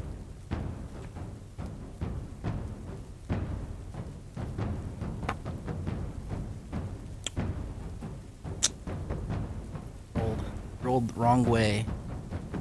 It's a 21 with fear. 21 with fear. You grab her. How do you grab her? Does she have long hair? Or is it in a Medium, bun? but enough for a handful. Grab her by the hair. Sure. She is much shorter than you. You grab her from the hair. She is much smaller than you. She is not a combatant. She's going to do the thing that she thinks best will keep her survival as she attempts to elbow you in the sensitive parts. Though, it is not a very powerful elbow, and it lands entirely on your thigh. Doesn't hurt you at all. Still hits its sensitive parts. Good. His thigh, not his toes, not his knees. Yeah, just hits a meat, does nothing. You have her. When I look around, are there guards nearby? Oh, certainly, yeah. I'll call out to the guards. Guards, this woman has attacked me. Arrest her.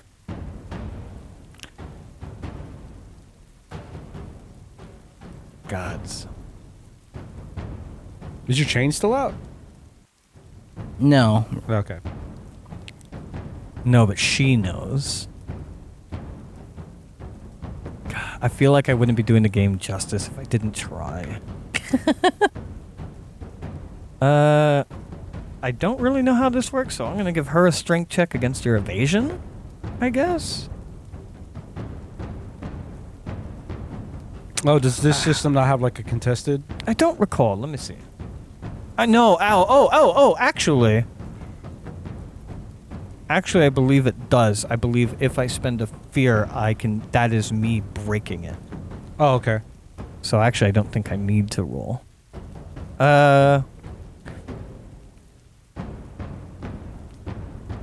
Yeah, but fuck it. Why not? Double down on the moment as she goes for another elbow. For a 16? Yes. Okay.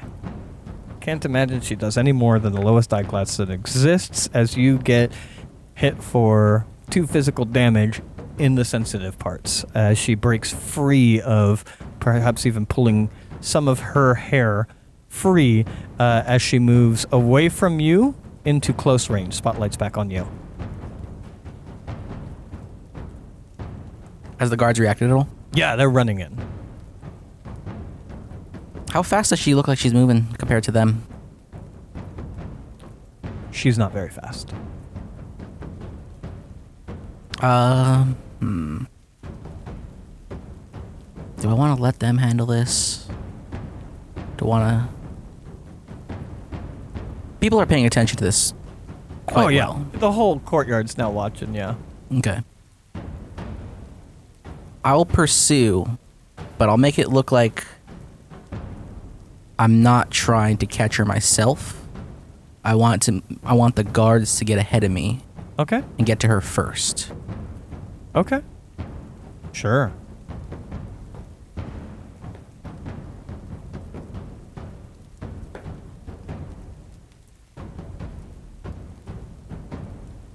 She rolled average.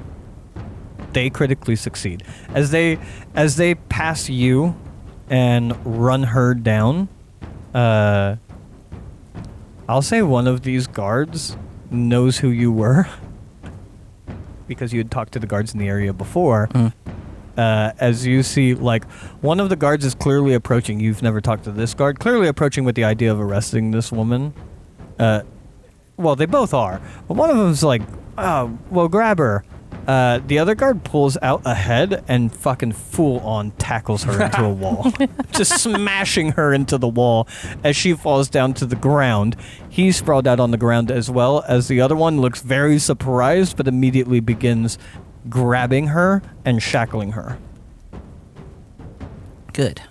As we'll pause there, you pull out your sigil, being a vigil of Naevor.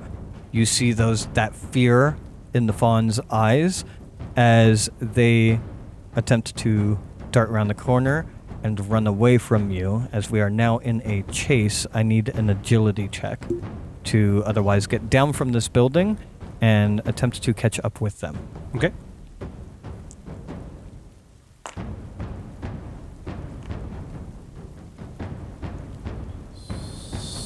$17, $20 with hope.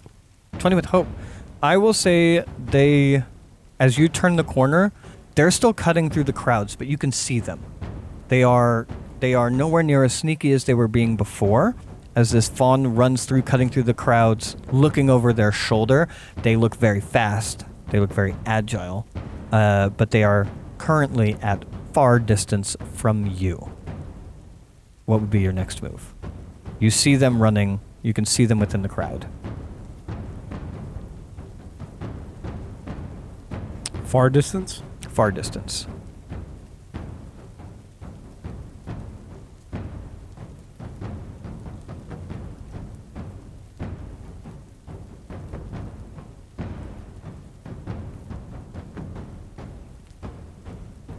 I mean, I will keep trying to attempt to close the gap.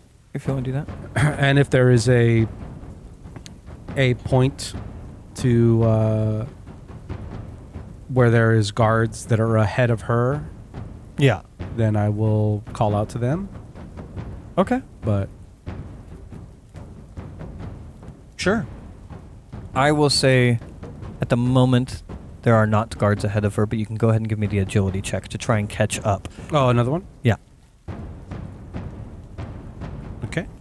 This is I am on the ground at this pseudo point. using Daggerheart rules is like a countdown. So you are scaling through successes and fears to try and catch this person in this escape. I am on the ground again. Yes, you are on the ground. Okay, so I probably can't use my Simio stuff.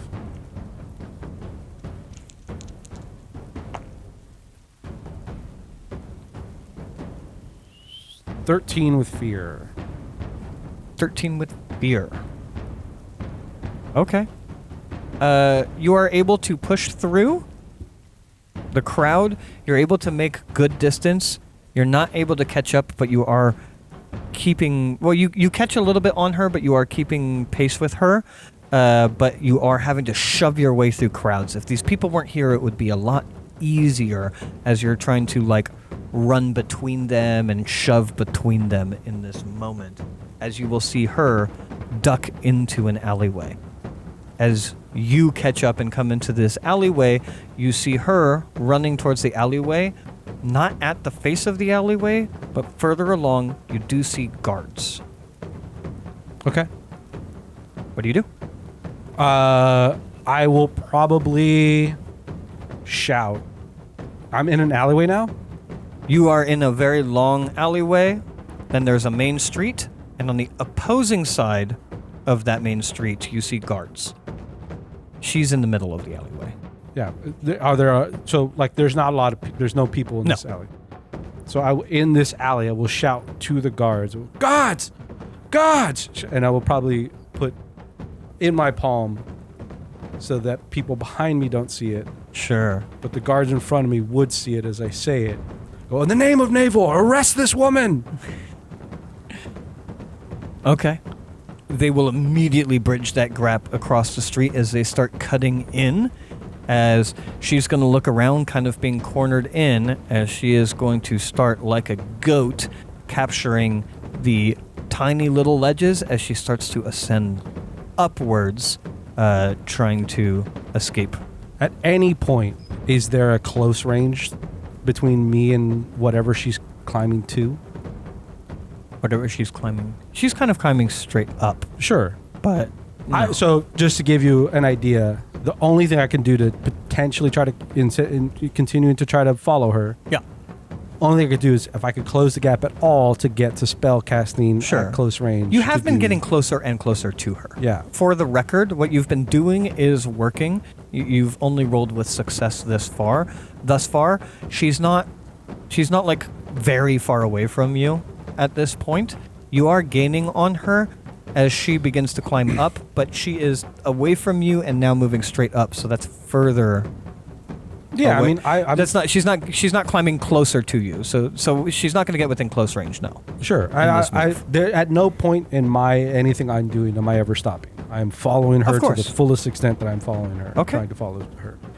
But is there anything else you would like to do in the moment that you can think of? Other than calling to the guards, the only other thing I have in my mind is that if at any point Calling to the guards did help for the record. It slowed her down significantly. Sure. The only other thing on my brain that I have that I could possibly do is at any point if a foothold or a place that she is leaping to, or I can follow the path that she is going. If any of that becomes within close range, I can do illusion magic. But other than that, I have nothing. I have no. You'd have to catch up first. Are Are you climbing up after her? Oh my! I don't know if you have any I don't know what's on your sheet. I don't know if you have Sorry. like fireball or my dual staff. I forgot my dual staff is magic. It has far range. it has far range. Sure. Could I potentially knock her foot as she is trying to climb up with this dual staff? Yeah. If I can do that, I will try. Yeah. That is still the 2d12 roll. Yeah. With instinct. Slowing down just enough to be able to aim your magic correctly as you try and drop her from the climb. In my head, this is Goku, Extendo monkey. Yeah. This is the extendo stick. Yeah. Power pole. Power pole. Oh, boo! That's so bad. It's cold. Yeah, it's a little cold out. You know, I was in the pool. So it's 8 with fear. 8. As your pole extends out from you, clashing with and even like smashing into the brick of this wall, it smashes just after her foot left that footing as she makes her way up to the top of the building. You've lost a little bit of ground with her. We'll pause there. It's you, buddy boy. What are you doing? So she's shackled. She's shackled. Okay. Yeah.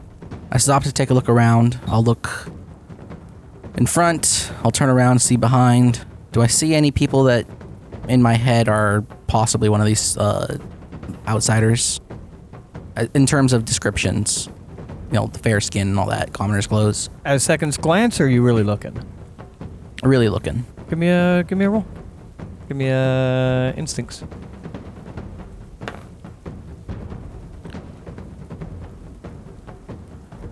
Uh, 16 with fear. 16 with fear. No. I'm going to say as this woman is arrested and it has made a spectacle, your friend has disappeared, probably with clear motives in a direction you are not sure of, potentially in danger. I'm going to ask you to mark a stress. But 16 I feel like is pretty high. You don't see anyone that matches that description, kind of adding to that stress of like this person's been arrested by the guard, potentially needs to be interrogated. Maybe that since she just stood there in the market, she also just passed along that message. So maybe she doesn't even know what's going on. Interrogating her might be useless. I look around me. I see no one else matching the description except for an elven woman who's been shopping for the whole 10 minutes I've been here. Probably also not about it. I am standing here with no leads. And my friend has disappeared. Yeah. Well, he's a big monkey. He could do his own thing. It's true. I'm not even sure if there's a possible way for me to even ascertain where he is. Other than the route that he was departing from. Yeah, but who knows how far along that's gone. Mm-hmm. I will look to the guard who tackled her. You've done well. She'll be brought back into the station. Station? Like they're cops? The guardhouse.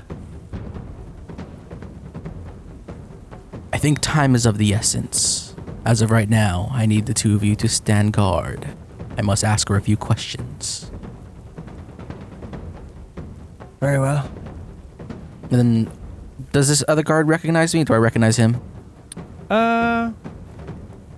One of them you recognizes you. The other one is just watching in confusion as to why this other commoner is somehow giving instructions to a guard. But maybe he's lower rank and he's not saying anything.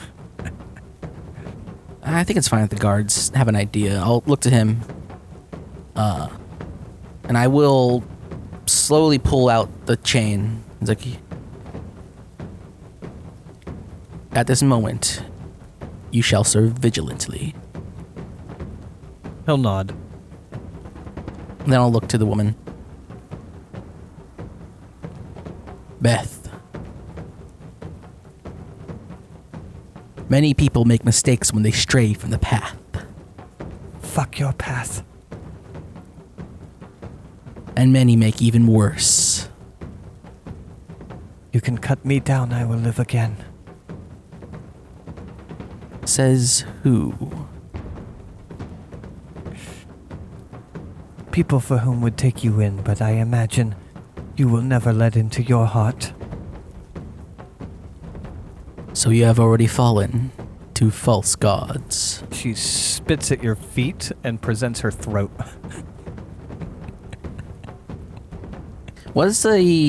How does this town how does Naevor deal with heretics when they come into like being captured? Oftentimes hangings. Hangings? It's an example. Okay. For your insolence, your death shall not come swift. Unlike Bram, who has now found his path back into the service of the true gods. How many are there? You know, I don't think I've counted. I think technically 6? Technically 6, total 7. You would still count the Forgotten God. Oh, okay. The 7 true ones whose might has brought me to you and brought him back onto the path. You will not die here by my blade. No, your death shall come at the end of a rope. Your demons may set me for hanging, but my gods will have more time to hear my prayers then. She looks both firm, but also clearly scared.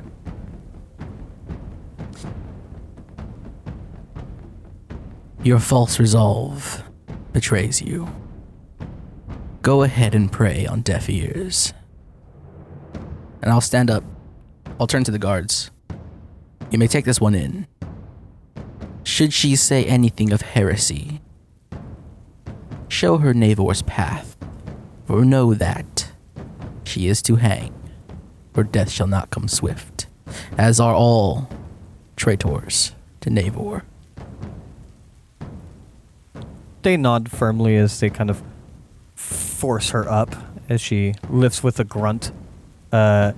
You can hear the pain, and now you can see the blood on the left side of her shirt. Clearly shattered ribs. And she's being yanked up to her feet. as she grimaces out. Hell yeah. As speaking of traitors, Police brutality. Let's go. speaking of traitors, you have lost ground as she has made it up to the top of this building. What's your next move? Like I said, at no part did I ever want to like not keep following. Yeah, I imagine you had to slow down a little bit to properly aim your stick or whatever, but yeah, you'll lose a little bit of ground in that moment based on the failure of the attack. But otherwise, yeah, if you'd like to keep. You want to scale the building, or Yeah. are you trying to follow on ground? No, I'm a monkey. I can scale. I know.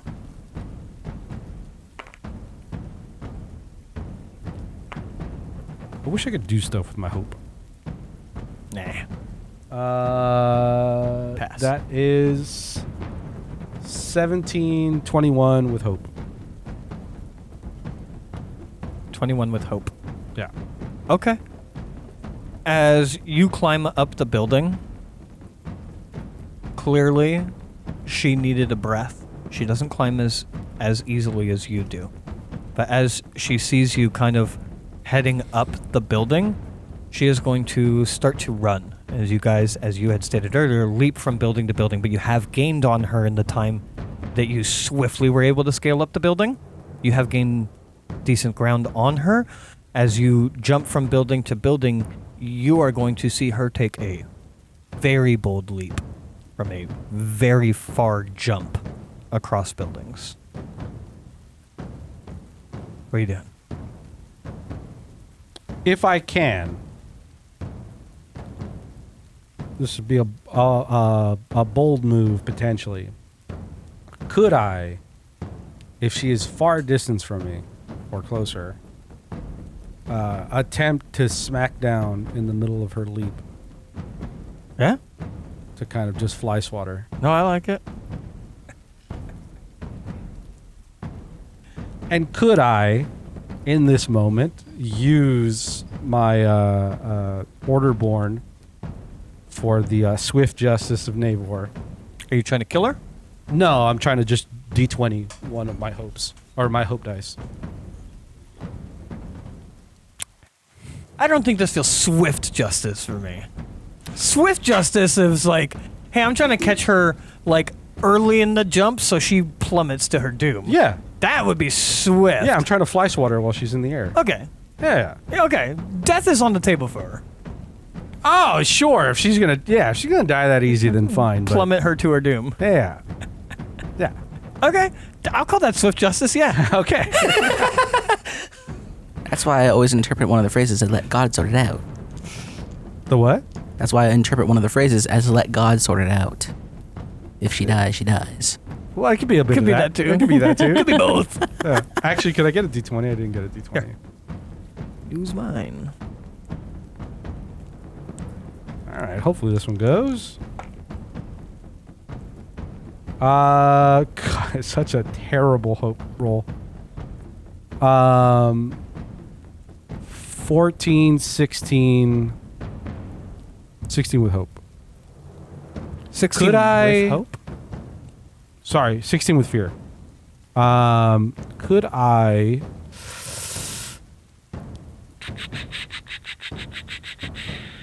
No, I don't think I could spend a hope for that. It's you shape, blah, blah, blah. It has to do with my magic. So describe how your control over this element helps an action you're about to make. So this is the elementalist. You can shape this element to harmless effects. Additionally, spend a hope to describe how your control over this element helps an action roll you're about to make, either +2 bonus to the roll or +3 bonus to the roll's damage. This is a magical weapon. Is it fire? I suppose? imagine Sure. that it is magic damage. Look, I don't know how this game works, like, truly. The flames make it faster. Yeah. I know this game like the back of my hands, but I'm wearing gloves right now, so yeah. Sure. I'll put a little booster at the end of the staff to kind of make it go faster. You know, Okay. Little flames. You already look on target. Do you want to do this with damage? I don't know if I'm on target. So I I'm said gonna you already look on target. I don't think I'm supposed to know that. So I am going to spend the hope for the bonus to the hit. Okay. So I just, to be fair, Yeah. to, What is your damage for that weapon? So it'd be 18 total for the hit, or the 2 hit. Oh, you rolled damage already? No. 18 to hit. Yeah. It is a D6 plus 3, and I can spend hope to do more damage if I wanted to. Do you want to? I'm trying not to. Well, no. I did swift justice. Are you letting him sort it out, or are you doing swift justice, my friend? I'm gonna let him sort it out. If So she dies, no she extra dies. damage. You're letting him sort it. I'm letting him sort it. Okay. As you clip her feet, as she begins to make the leap, it significantly impacts her jump. As this bold, like 15, 20-foot jump takes place. It's 8 damage off the hit. It's not, because she is going to... 8 damage off the hit? Off the hit. Sure. I was going to have you give me an extra die as you just see her disappear between the buildings. Yes, that's what I was going for. Give me an extra die. Extra D. Yeah, because I don't think there's fall damage in this game. So an extra 2.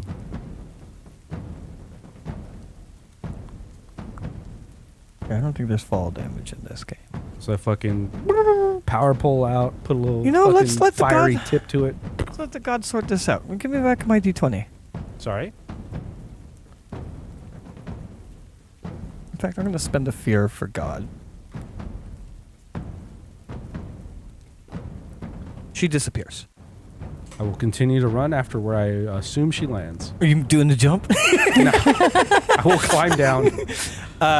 As you skirt your way to the edge of the building and look down, it looks like that did pass into the mechanical severe damage. And she only had 3 health points. As she is splatted brain matter in the alleyway. Peace up, Naevor. She Yamcha posed in a crater. Yes.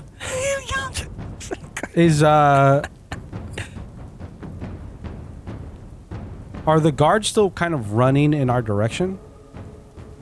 Oh, you lost them in an alleyway. Yeah, they're probably shouting and like on the street, moving in that direction, but they're not sure where you guys are. You guys have been Batman rooftoping.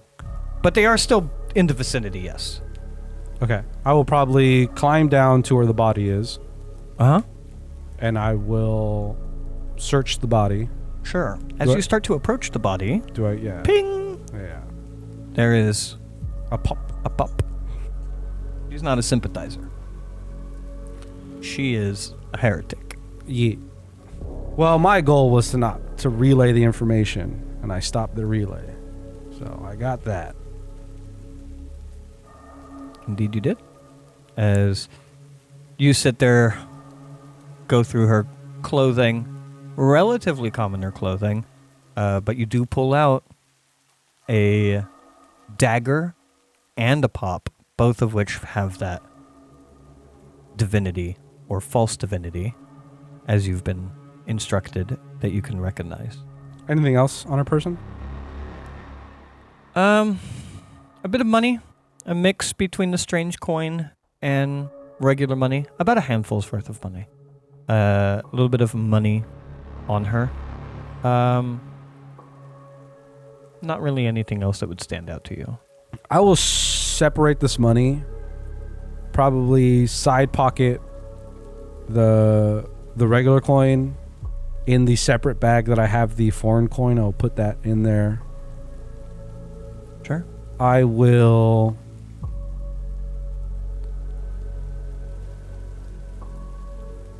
probably set aside the dagger and the pop.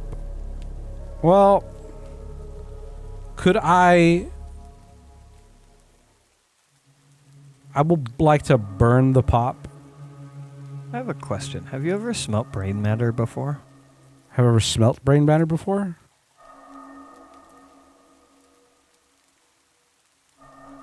I have definitely spilled blood before. I've killed people before. You ever popped a head, though? Probably not to this extent. Probably not.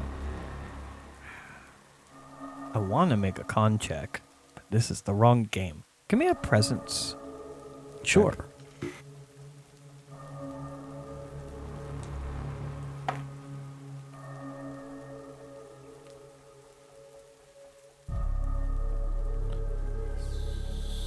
Eight with hope.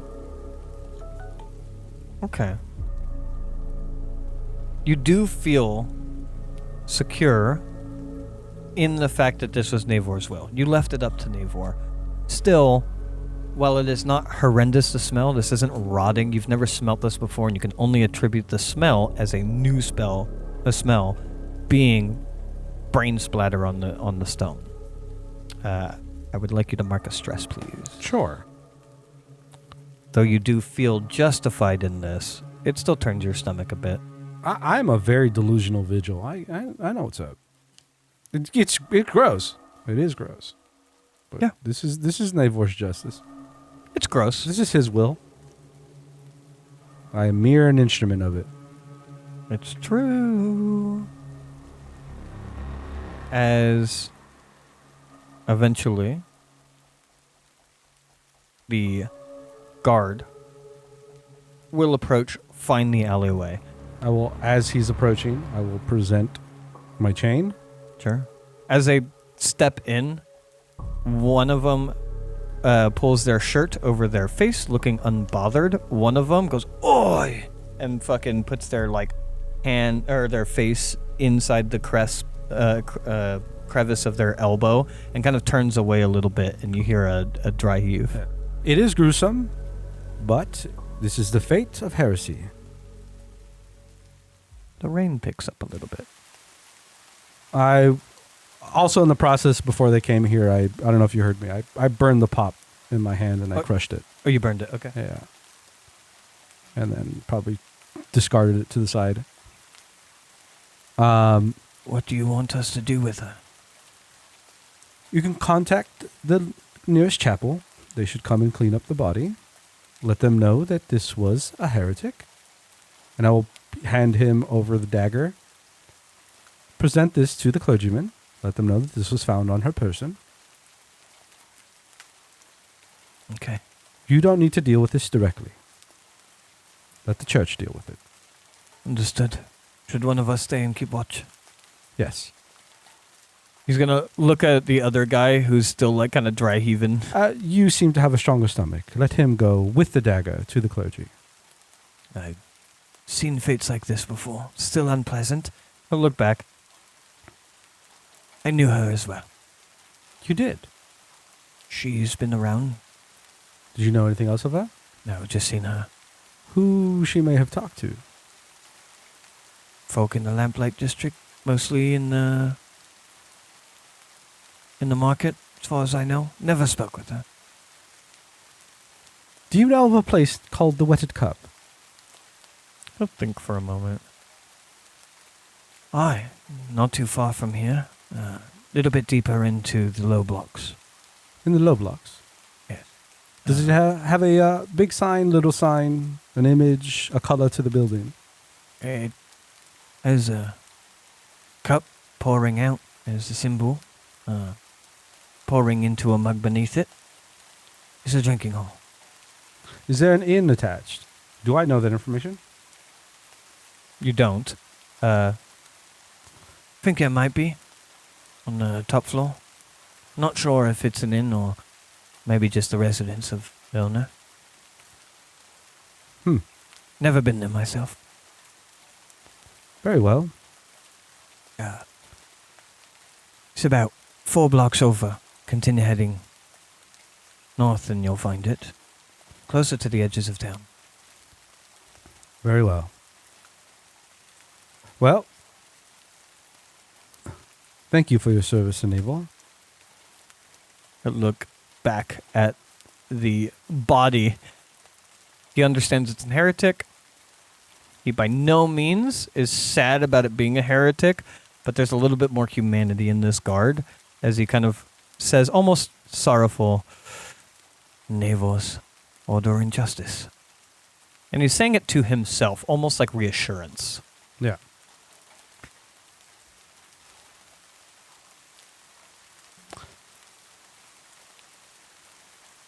I would have hoped that she would not have strayed from us. I do hope. You think she was one of us at one point? I do believe so. I think some sort of... People are turned to this heresy. She had what? He's asking people have turned to this heresy, not like they just are heretics. Yeah. I believe there are demons about. People convincing good people to turn to false idolatries. Maybe in her passing, there is a moment where she can redeem herself to Naevor.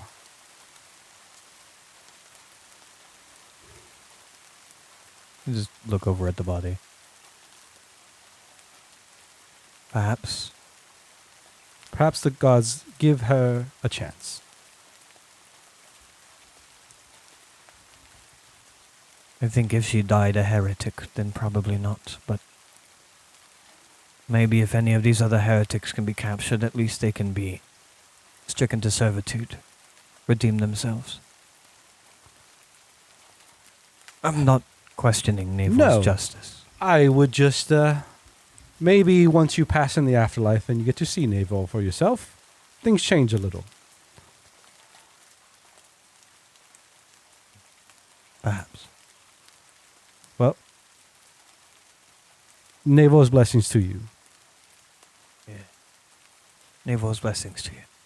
I will walk away and I will head back towards the market. Cut him down for being a heretic. Oh, he's going to be, yeah, for sure. I'll keep an eye on him. Yeah. As you walk away from this place, your fur getting kind of soaked by the rain starting to come down a little bit heavier as you go to head back towards the marketplace. There are no... Probably do it again, looking for any kind of wandering eyes. Sure. We're gonna go on a break, but you can give me one last presence check.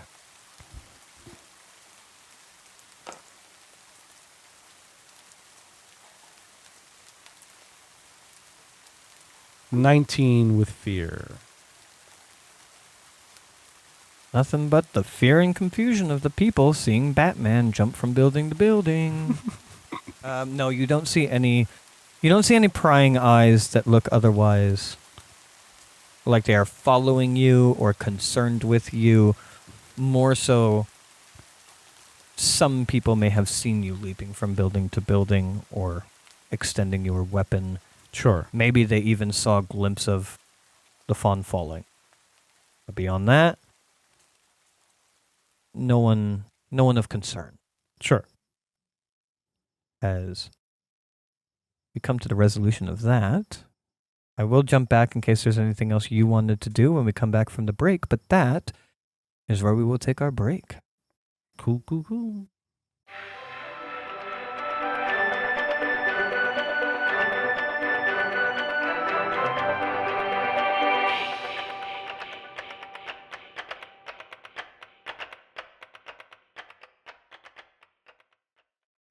Welcome back to System Exploration from our break.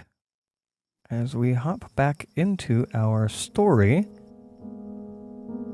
as we hop back over to Core, leaving the arrested woman as she is being dragged back towards the guardhouse, as the rain starts to pick up a little bit more, as it is actually raining now. Relatively light rain, but still raining. What was your intention? Is there anything you wanted to do before meeting back up with Hori? No, I think I was going to try and figure out which way he went and go down that way, see if there's a commotion at all. You'll see a little bit of it. You'll be able to track it a little bit as people will be looking at an alley with a little bit of concern. You can walk down that alley. Crowds may look a little bit concerned as two people just sprinted through and pushed through crowds. Again, leading you to an alley, though this alley is empty.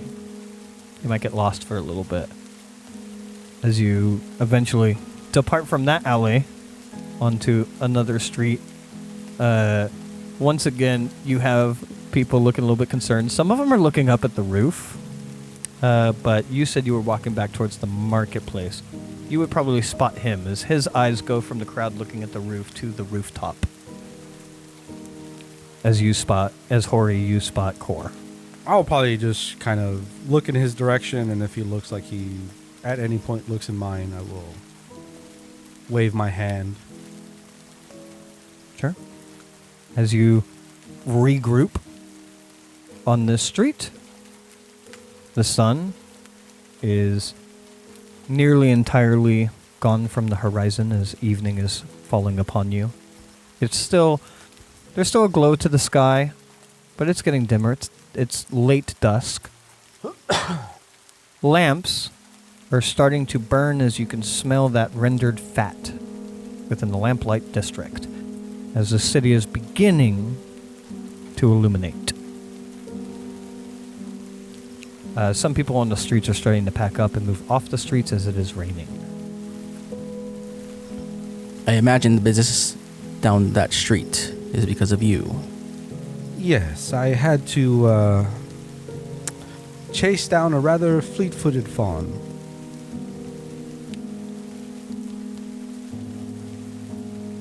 Naevor's will saw to it that her heresy was ended in an alley. Much more eventful than what I have gone through. I merely had a woman arrested. Do I notice the new slash across his robes? Yeah, maybe a little tear in the robes. A little more eventful than that? It was not very eventful. Ah. She is still alive. Oh, good. But she is heretic through and through. Bram had given her a warning about us. I have spoken with Bram as well. He is found his way back on the path. What was the warning that she was given? About us. Specifically, as Bram has told me, these people stay at the Wedded Cup. This sympathizer, this heretic that you have had arrested, she was the silverware salesman. Indeed. She did a weird thing with her utensils. She had set up much fancier utensils out and kind of rearranged them in several times. I didn't recognize a pattern or what it was, but it was off to me. I began to follow an elf woman, but she seemed like any other citizen, and the fawn, as soon as she left the location of this woman, the fancy silverware went away. I think she was related to what was happening. I think she was attempting to relay this message to the Wedded Cup. She was heading in its direction, correct? She was heading in the direction of the Wedded Cup? Yes. Based off you what the didn't guard was know saying? that when it was happening, but yes. Now I do. Now you do, because you know the direction of the Wedded Cup, which is deeper into the low blocks. The message shall not be delivered, I assume. No, there's nothing left of her to make that kind of delivery. Good. Seems we have bought ourselves some time. Yes. Bram continued about his treachery? I told Bram to go about his business once more. He is now one of my eyes and ears. And if he should disappear from town, he will be found. And he knows what his fate shall be. You should keep a strong eye on that man. We should also, as soon as this all resolves, you should also probably check up on the Tin Pot man. It might be wise. I feel as if, though, the people that we have shown the light of the path.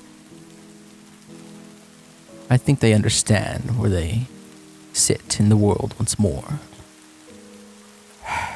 The more pressing matter is that he has spoken of bringing handfuls of people into this town who are more than likely heretics.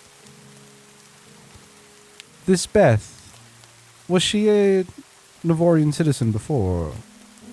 I can only assume. I do not know for sure. She was not very forthcoming with any information. She seemed quite defiant. And Bram has been here long enough to own his ferry, to put a horn on it, and then to disgrace his horn. Very disturbing. Well, I know where the wedded cup is. Then lead the way. Do you still wish to talk to your old man?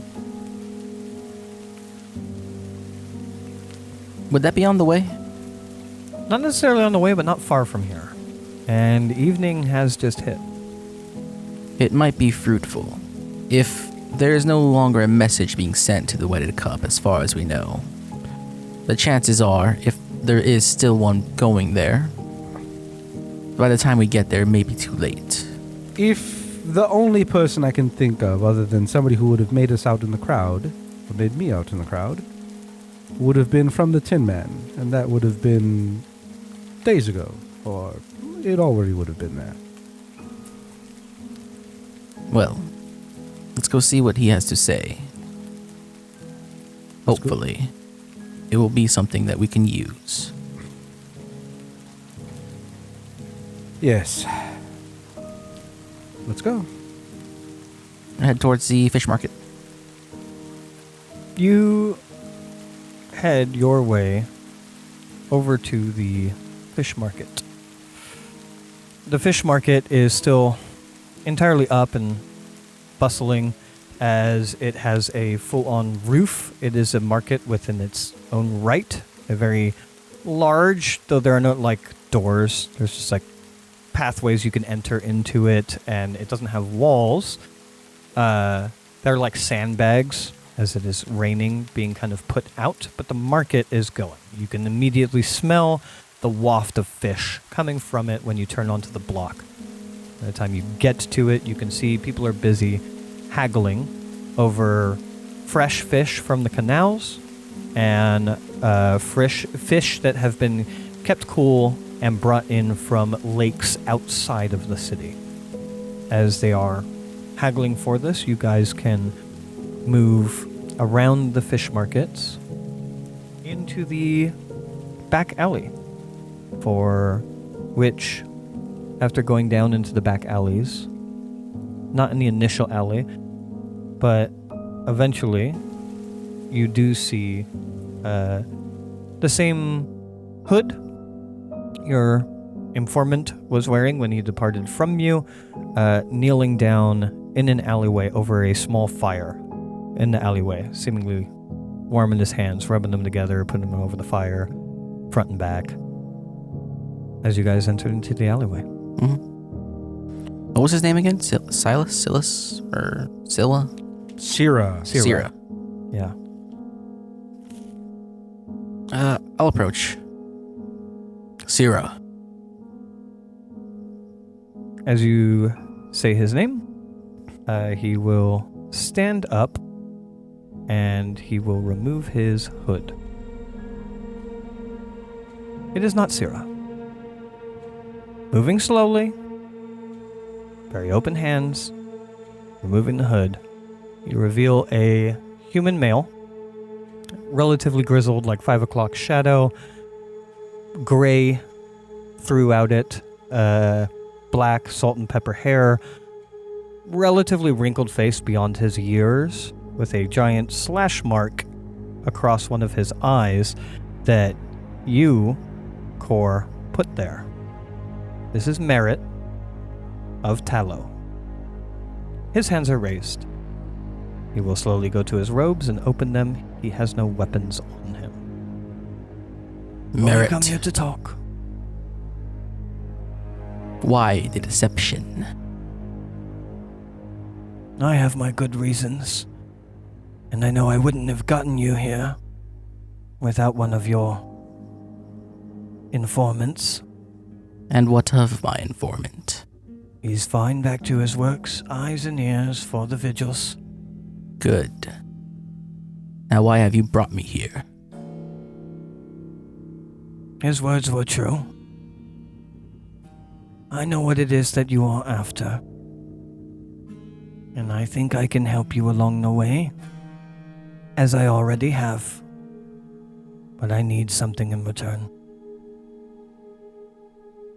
And why would someone such as you suddenly find a need to serve justice? We Or both... what is there? Sorry, go ahead. A greater purpose in all of this?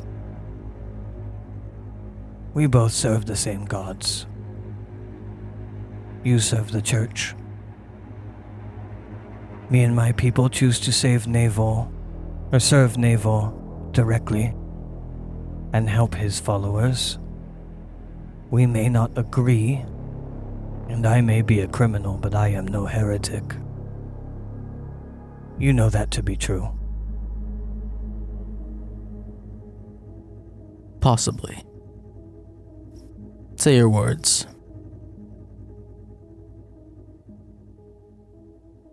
The ones you track. We had dealings with them before we knew they were heretics. You have my word, in Naevor's order, that we did not know of their heresy. When we found out, we parted ways. That is why we left clues for Jorg, and it's why we left that tin pop in the gutters for you to find. Around the same time you found that, you saw faces in the crowd of the Tallow.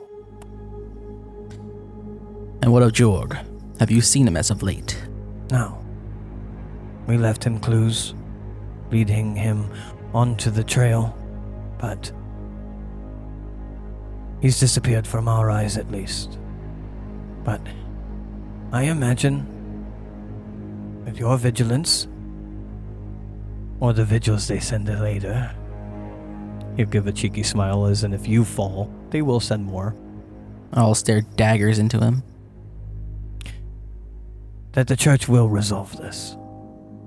And when they do, they will find the Tallow's name amongst the notes and ledgers of the Keeper. As I said, we did not know of their heresy. Whether you agree or believe us or not, we too serve Naevor. We will tell you what we know. We will give you the information that you need. I would ask the pages of that ledger that hold the Tallow names be removed before turned into the church. Otherwise, we will be marked heretics. And we are not.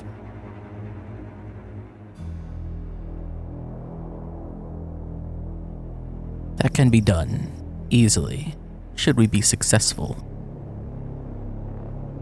I think the information that I have will help you with that success. Pray tell. I trust you know that Naevor will keep you to that promise. And I will hold that promise. So you know I am a vigilant of Naevor. I assume you've already heard the name the Wedded Cup. Indeed. That is where, not all of them, but some of them stay, including their leader, the Keeper. I assume you've heard this name as well? I have not. He knows of the ins and outs of these heretics that live within Naevor. He keeps them in the ledger on his person. He also has a name. Davin. He also bears a scar, much like mine. And he'll give you a cheeky smile, knowing that you put the one on his face. I'll probably smirk at that. Older. They show him respect. Dark hair, though no gray in it like mine. You can find him most nights, in the tavern, drinking. His contacts come to him. Davin. Your knowledge of this wedded cup, was that what helped direct Jorg there? In a way, Do you know of his contact that was there? no. But I imagine if he had a contact in the wedded cup, he was misled and probably dead. As I assume by now. Davin, he has information on all the followers. I would assume at the very least. Do you know how many of them reside within this tavern? I don't, but I would expect at least one, if not two handfuls. And that could pose a problem.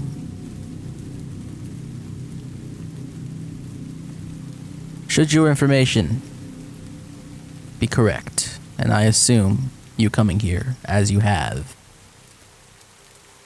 it is. I will do everything within my power to make sure that the Tallow are not branded heretics. Good. Perhaps the Tallow and the church may see eye to eye one day, though I doubt it. And perhaps we will see each other again one day. Maybe over some tea. Or maybe on the other end of swords. Tell me about this wedded cup. Have you been there? Seen it? I have.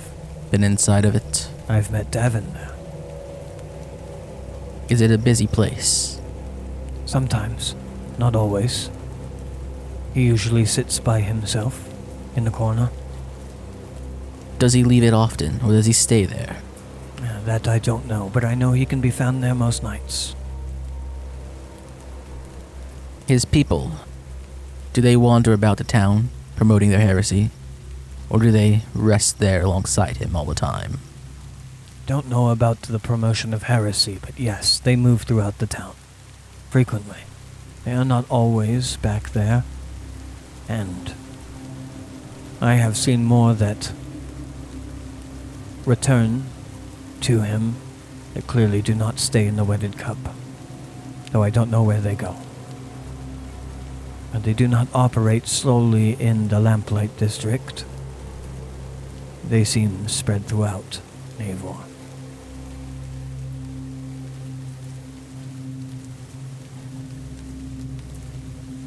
The keeper, Davin, I imagine would be the key the church would need to root them out entirely. As they should be, in Naevor's name.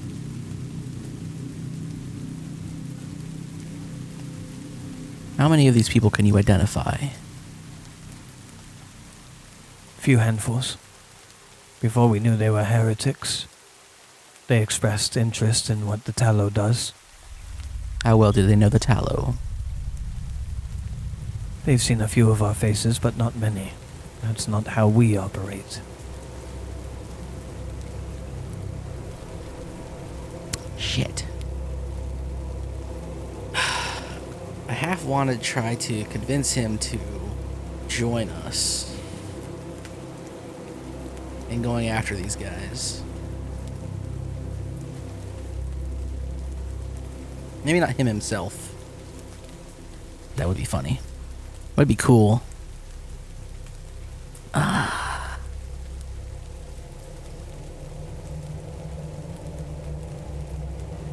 How rooted in how well placed is the law in the low block? There's probably... there wouldn't be a direct guardhouse. It's part of the Lamplight District, which is a pretty big district. There may be some guards on patrol. You've heard of them patrolling in that area. How... would we be able to conscript guards into our business?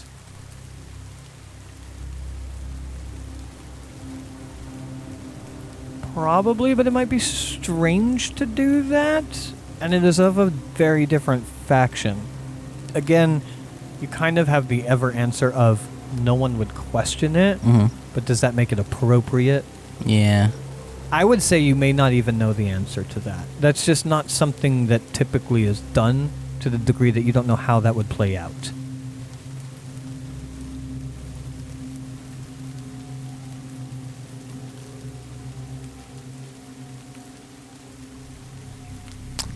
Nah, I'm not gonna go for it. It's so tempting though. But then again, I always hate this when my players do this. It's like, hey, we got this cool NPC over here. Can we bring them with us to help fight the thing? Like, this guy's not meant for this. Could ask. Nah. Realistically, we just gotta kill Davin. And take his shit and run. And then burn down the place. The owner of this sweated cup. Do you know of them? I've seen them a few times. I don't know their involvement. I doubt that they are heretics directly. Perhaps sympathizers. That seems to be going around.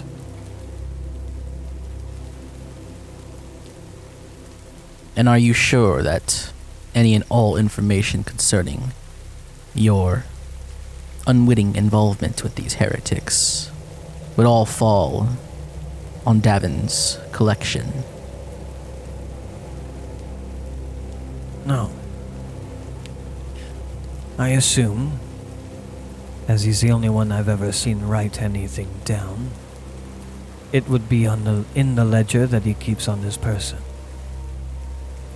Which is why I asked you to tear those pages out. If anybody else has information in what I imagine to be the calling to come, I don't know that you could save us from that. Perhaps the time of the tallow is done, if that is the case. If it is, let that be Naevor's will. What was his name again? Merit. Merit.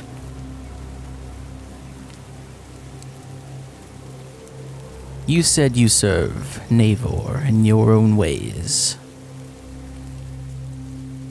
Correct? Indeed. For a short time. Would you be cross with serving Naevor in my way? He'll smile as he looks down to the fire.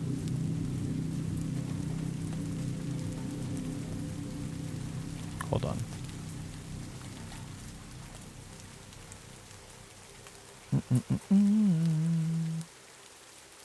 As he looks down to the fire, kind of staring into it, thinking, with a smile on his face, less shit-eating grin.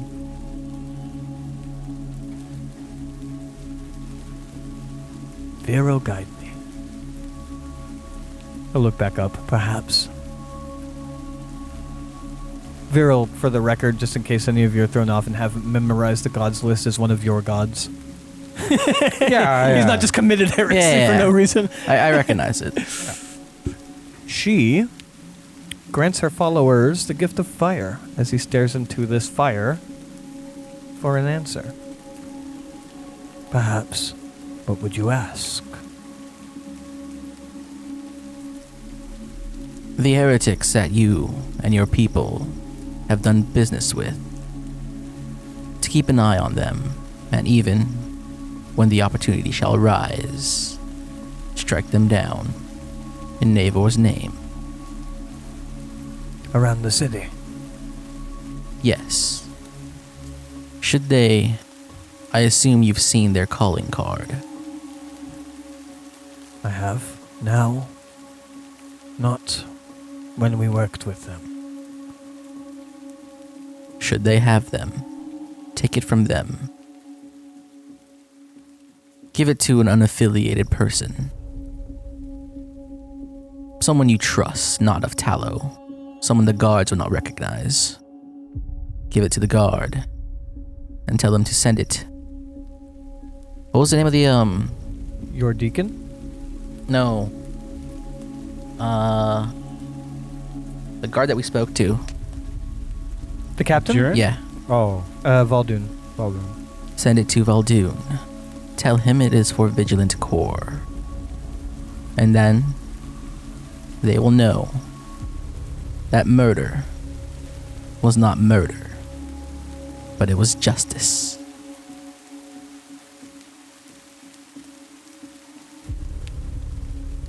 I'll look down at the fire again.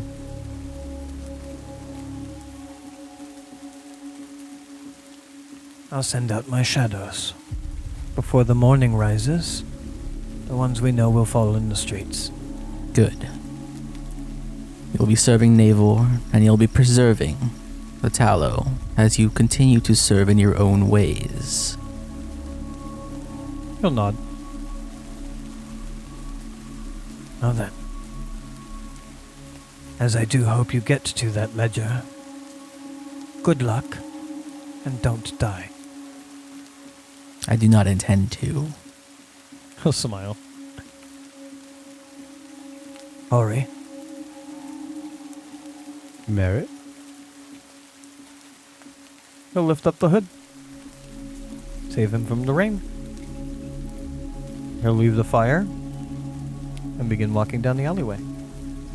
As he does, he will give a whistle, and you will see two individuals stand up from the roof with their hoods and their bows, as they will begin walking in the same direction, and you will see one more person pass down the other end of the alleyway, away from this situation. Before you finish off that beautiful sentence, before he left the fire, I was going to ask him something. Oh, I'm sorry. You looked at me with such disdain of like, I don't like this person and want to talk to him, that I was like, all right, I guess he'll leave. My face was trying to be, surprised he knew, like, not so surprised he knew my name. You were the one that got you both caught in the tallow. Yeah. Sure. So we'll rewind. Yeah. Just Ori. Merit. Just for clarification, this wetted cup, how many exits? One through the back of the bar, one through the front. Windows surrounding. Is it connected to any other buildings? Not directly. Stands alone. Alleys around it. Good. A nod. And then the badass scene. And then the badass scene of you guys realizing you were entirely surrounded in what was a more deadly fight than the first one. As they all leave. I already assumed they were all there. I wasn't even going to mention it because of that. Fire blades. Yeah. As they disappear, you are left with the fire in front of you, in the dark, in the rain, with, unless you guys have any other creative ideas, nowhere else to go but the wetted cup. Well, knowing that he may or may not be in that building, we could always do like go to Ashlow, get a bunch of servants of the church and just kind of surround the building and just kind of, That is a good idea. In most law enforcement situations, you would call backup. Yes, in most situations you would surround the building, having the people. Yeah, but you're undercover. Yes. You're undercover cops. It's different. That would be in the most preservation of life. Indeed. But I imagine maybe want to have a bit of different kind of fun. I do believe that is what the gods, aka the guy with all the fear, has intended for us. When you have be given access to a giant network of essentially the justice system, potentially you could operate it like you would, like Strangely, I fear that is not so. Yes, we're slightly different. Again, I do feel like you guys are underestimating how little undercover cops fucking put their badge on and walk back to the station. Also, how often they flash their badge, Hori. Hey. You probably don't have much of a career in this business. We never said he was a good undercover cop. Hey. I'm the only one here that has a detective as an actual cousin, so. Oh, okay. He would. I don't know anything about his job. Also, detective and undercover are not necessarily the same thing. You know, I don't know what he did. He did things. Yes, I'm the one enacting police brutality and corruption. I killed a person. If I had a wife, I'd probably beat her. Oh God. I don't know that would be. That's a cop thing. I'm sure. Yeah, I don't know that would be. Corex would appreciate you doing that to his creations, or Naevor to his followers. Do it because I love her. There is a cosmic consequence to your guys'. You haven't done this at all, but there's a cosmic consequences to your guys' actions of like vigils that maybe go overboard and get a little sword happy, which is, in my mind, the way gods work in fantasy typically, is they gain their power from their followers. So, what's a follower here and there? But if you guys walk around murking followers, Naevor might say something to the voice. I'm +1 right now. Hey. I brought a follower back onto the path. You're not wrong. You're not wrong. The things you guys say above table and the things you guys say in game are quite different. Above table, I've lit so many places on fire. I'm just waiting for the one scene we do cause and we get called into the office of our captain and they do that scene in the crime. Damn it, dramas. Corey, you're just too damn reckless. I can't wait. Jumping from building to building, showing your badge to everyone on the street. You caused 3 chests of damage in the market district. God damn it. Damn it. 3 chests of damage.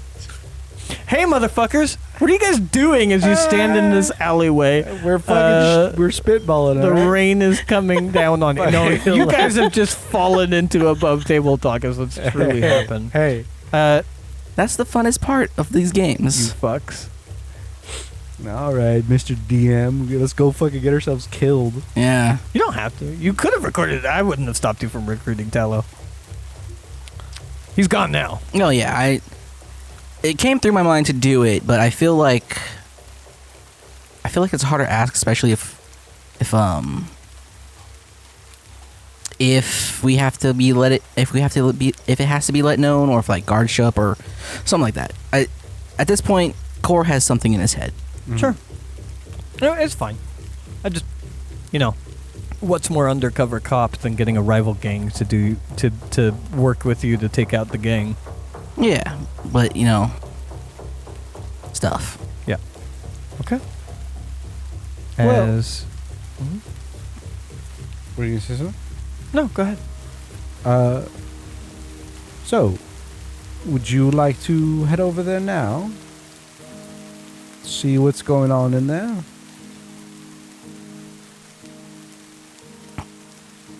My only fear of doing that at this current point in time is that they may know who we are.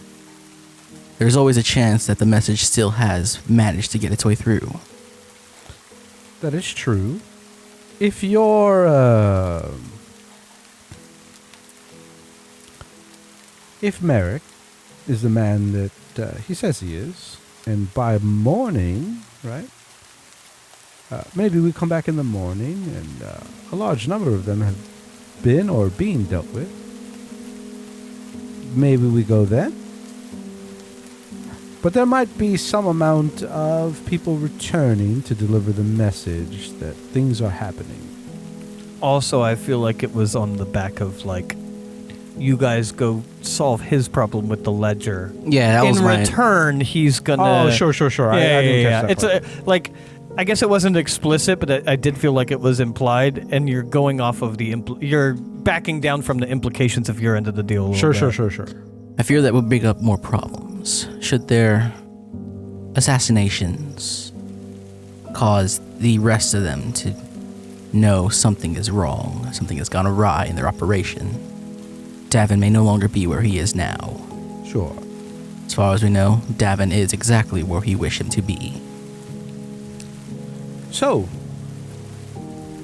let's find out what Naevor wills. Let us. Let's go.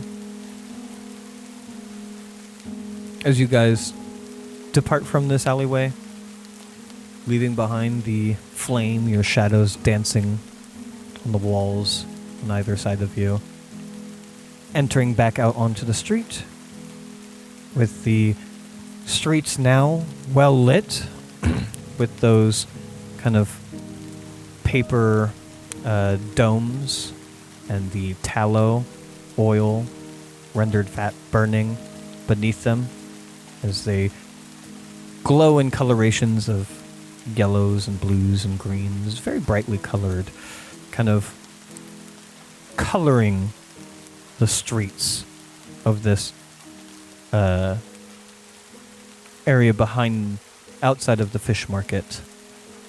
As you enter into the lower blocks, not very many people are on the street, even though it's early in the evening, and this part of the city is typically more awake. But it is raining. The rain has picked up even more as you walk through the glow of these lamplights into the lower block. And that is where we will put a pin in it for this week. Okay.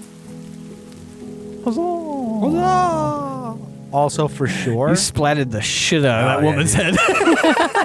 for sure, too. When I initially read through the gods, I was like, yeah, forge. That's fire. That's fire related. You know, whatever. That's cool. So when I talked to Ren, was it the gods weed guy? Yeah.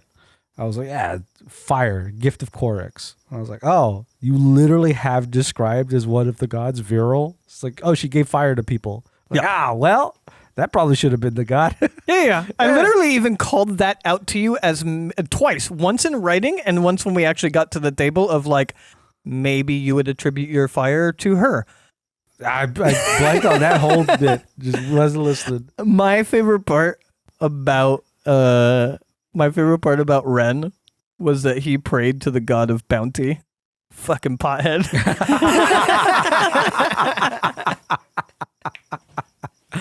Like all of his symbols and shit.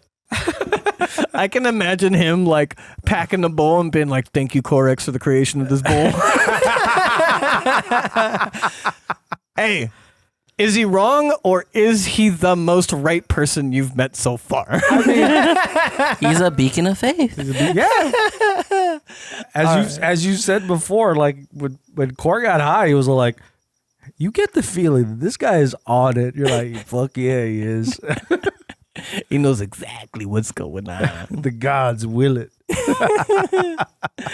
All right. I hope you guys had a good time. I genuinely had a good time, even though it's pushed us into another session. I genuinely had a good time. I kind of didn't expect things to go the way that they expected, which is always the best part of TTRPGs.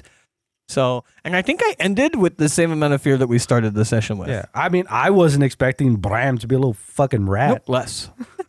Oh, yeah, he was a rat. He was a rat. He was always a rat. Yeah. He was, if you didn't look behind you,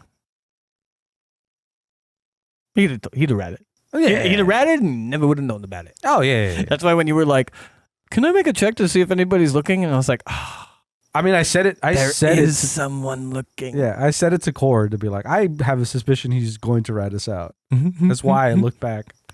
He was. Yeah. Oh, he always was. I mean, there was an avenue where he wasn't, which is you guys being less forward about going to the wedded cup, less forward about who you were, blah, blah, blah. Instead, it was like, hey, we're vigil, like from his perspective, hey, we're vigils and we're going to kill your friends at this bar.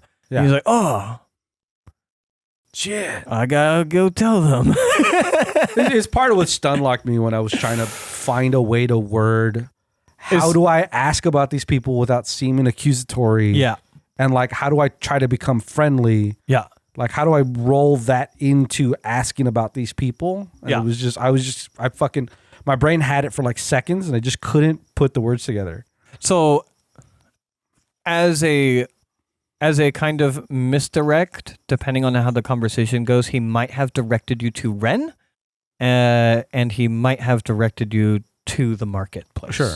Yeah. So there wasn't nothing to gain from him, but if you guys were ever too self-exposing, he was always going to rat on you guys. Yeah, Core gave him a good squeeze.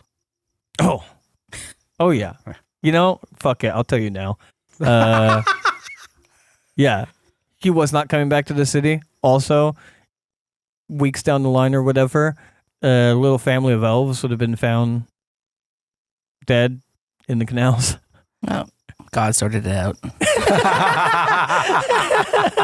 He was 100% like first conversation. He was gonna rat on you in the way that he did, and then all right, everybody get on board. And then as soon as he's out of the city, and that's 1 throat, 2 throat, 3 throat, throw them overboard. Never come back to this fucking city again. He has a whole family supply of stuff he can live off. Yeah. That's what he was gonna do. Yeah. Now he's going to shit his pants every time he leaves his house and just do his damn job. Plus one. Plus one. You weren't wrong. Plus one. All right. Thank you, anybody, for listening. Not everybody. Anybody. Thank you, anybody, for listening. Please make sure to like, subscribe, hit bells, go to websites, do stuff with links in descriptions, and we will see you next week for what is almost certainly... Though I'm staring daggers at these two fuckers right now. You can't see it, but I am. Almost certainly the last session of Unrest. Sure, yeah, it's got to be the last one for sure. My anticipation is almost like half a session. Yeah. If you guys push it to a 5th session, I'm going to be very surprised. Happily, very surprised. Yeah. All right. Thank you very much for listening. Bye. Yeah, thank you, the 8 of you that are probably here. Love you. Bye. Love you. Bye.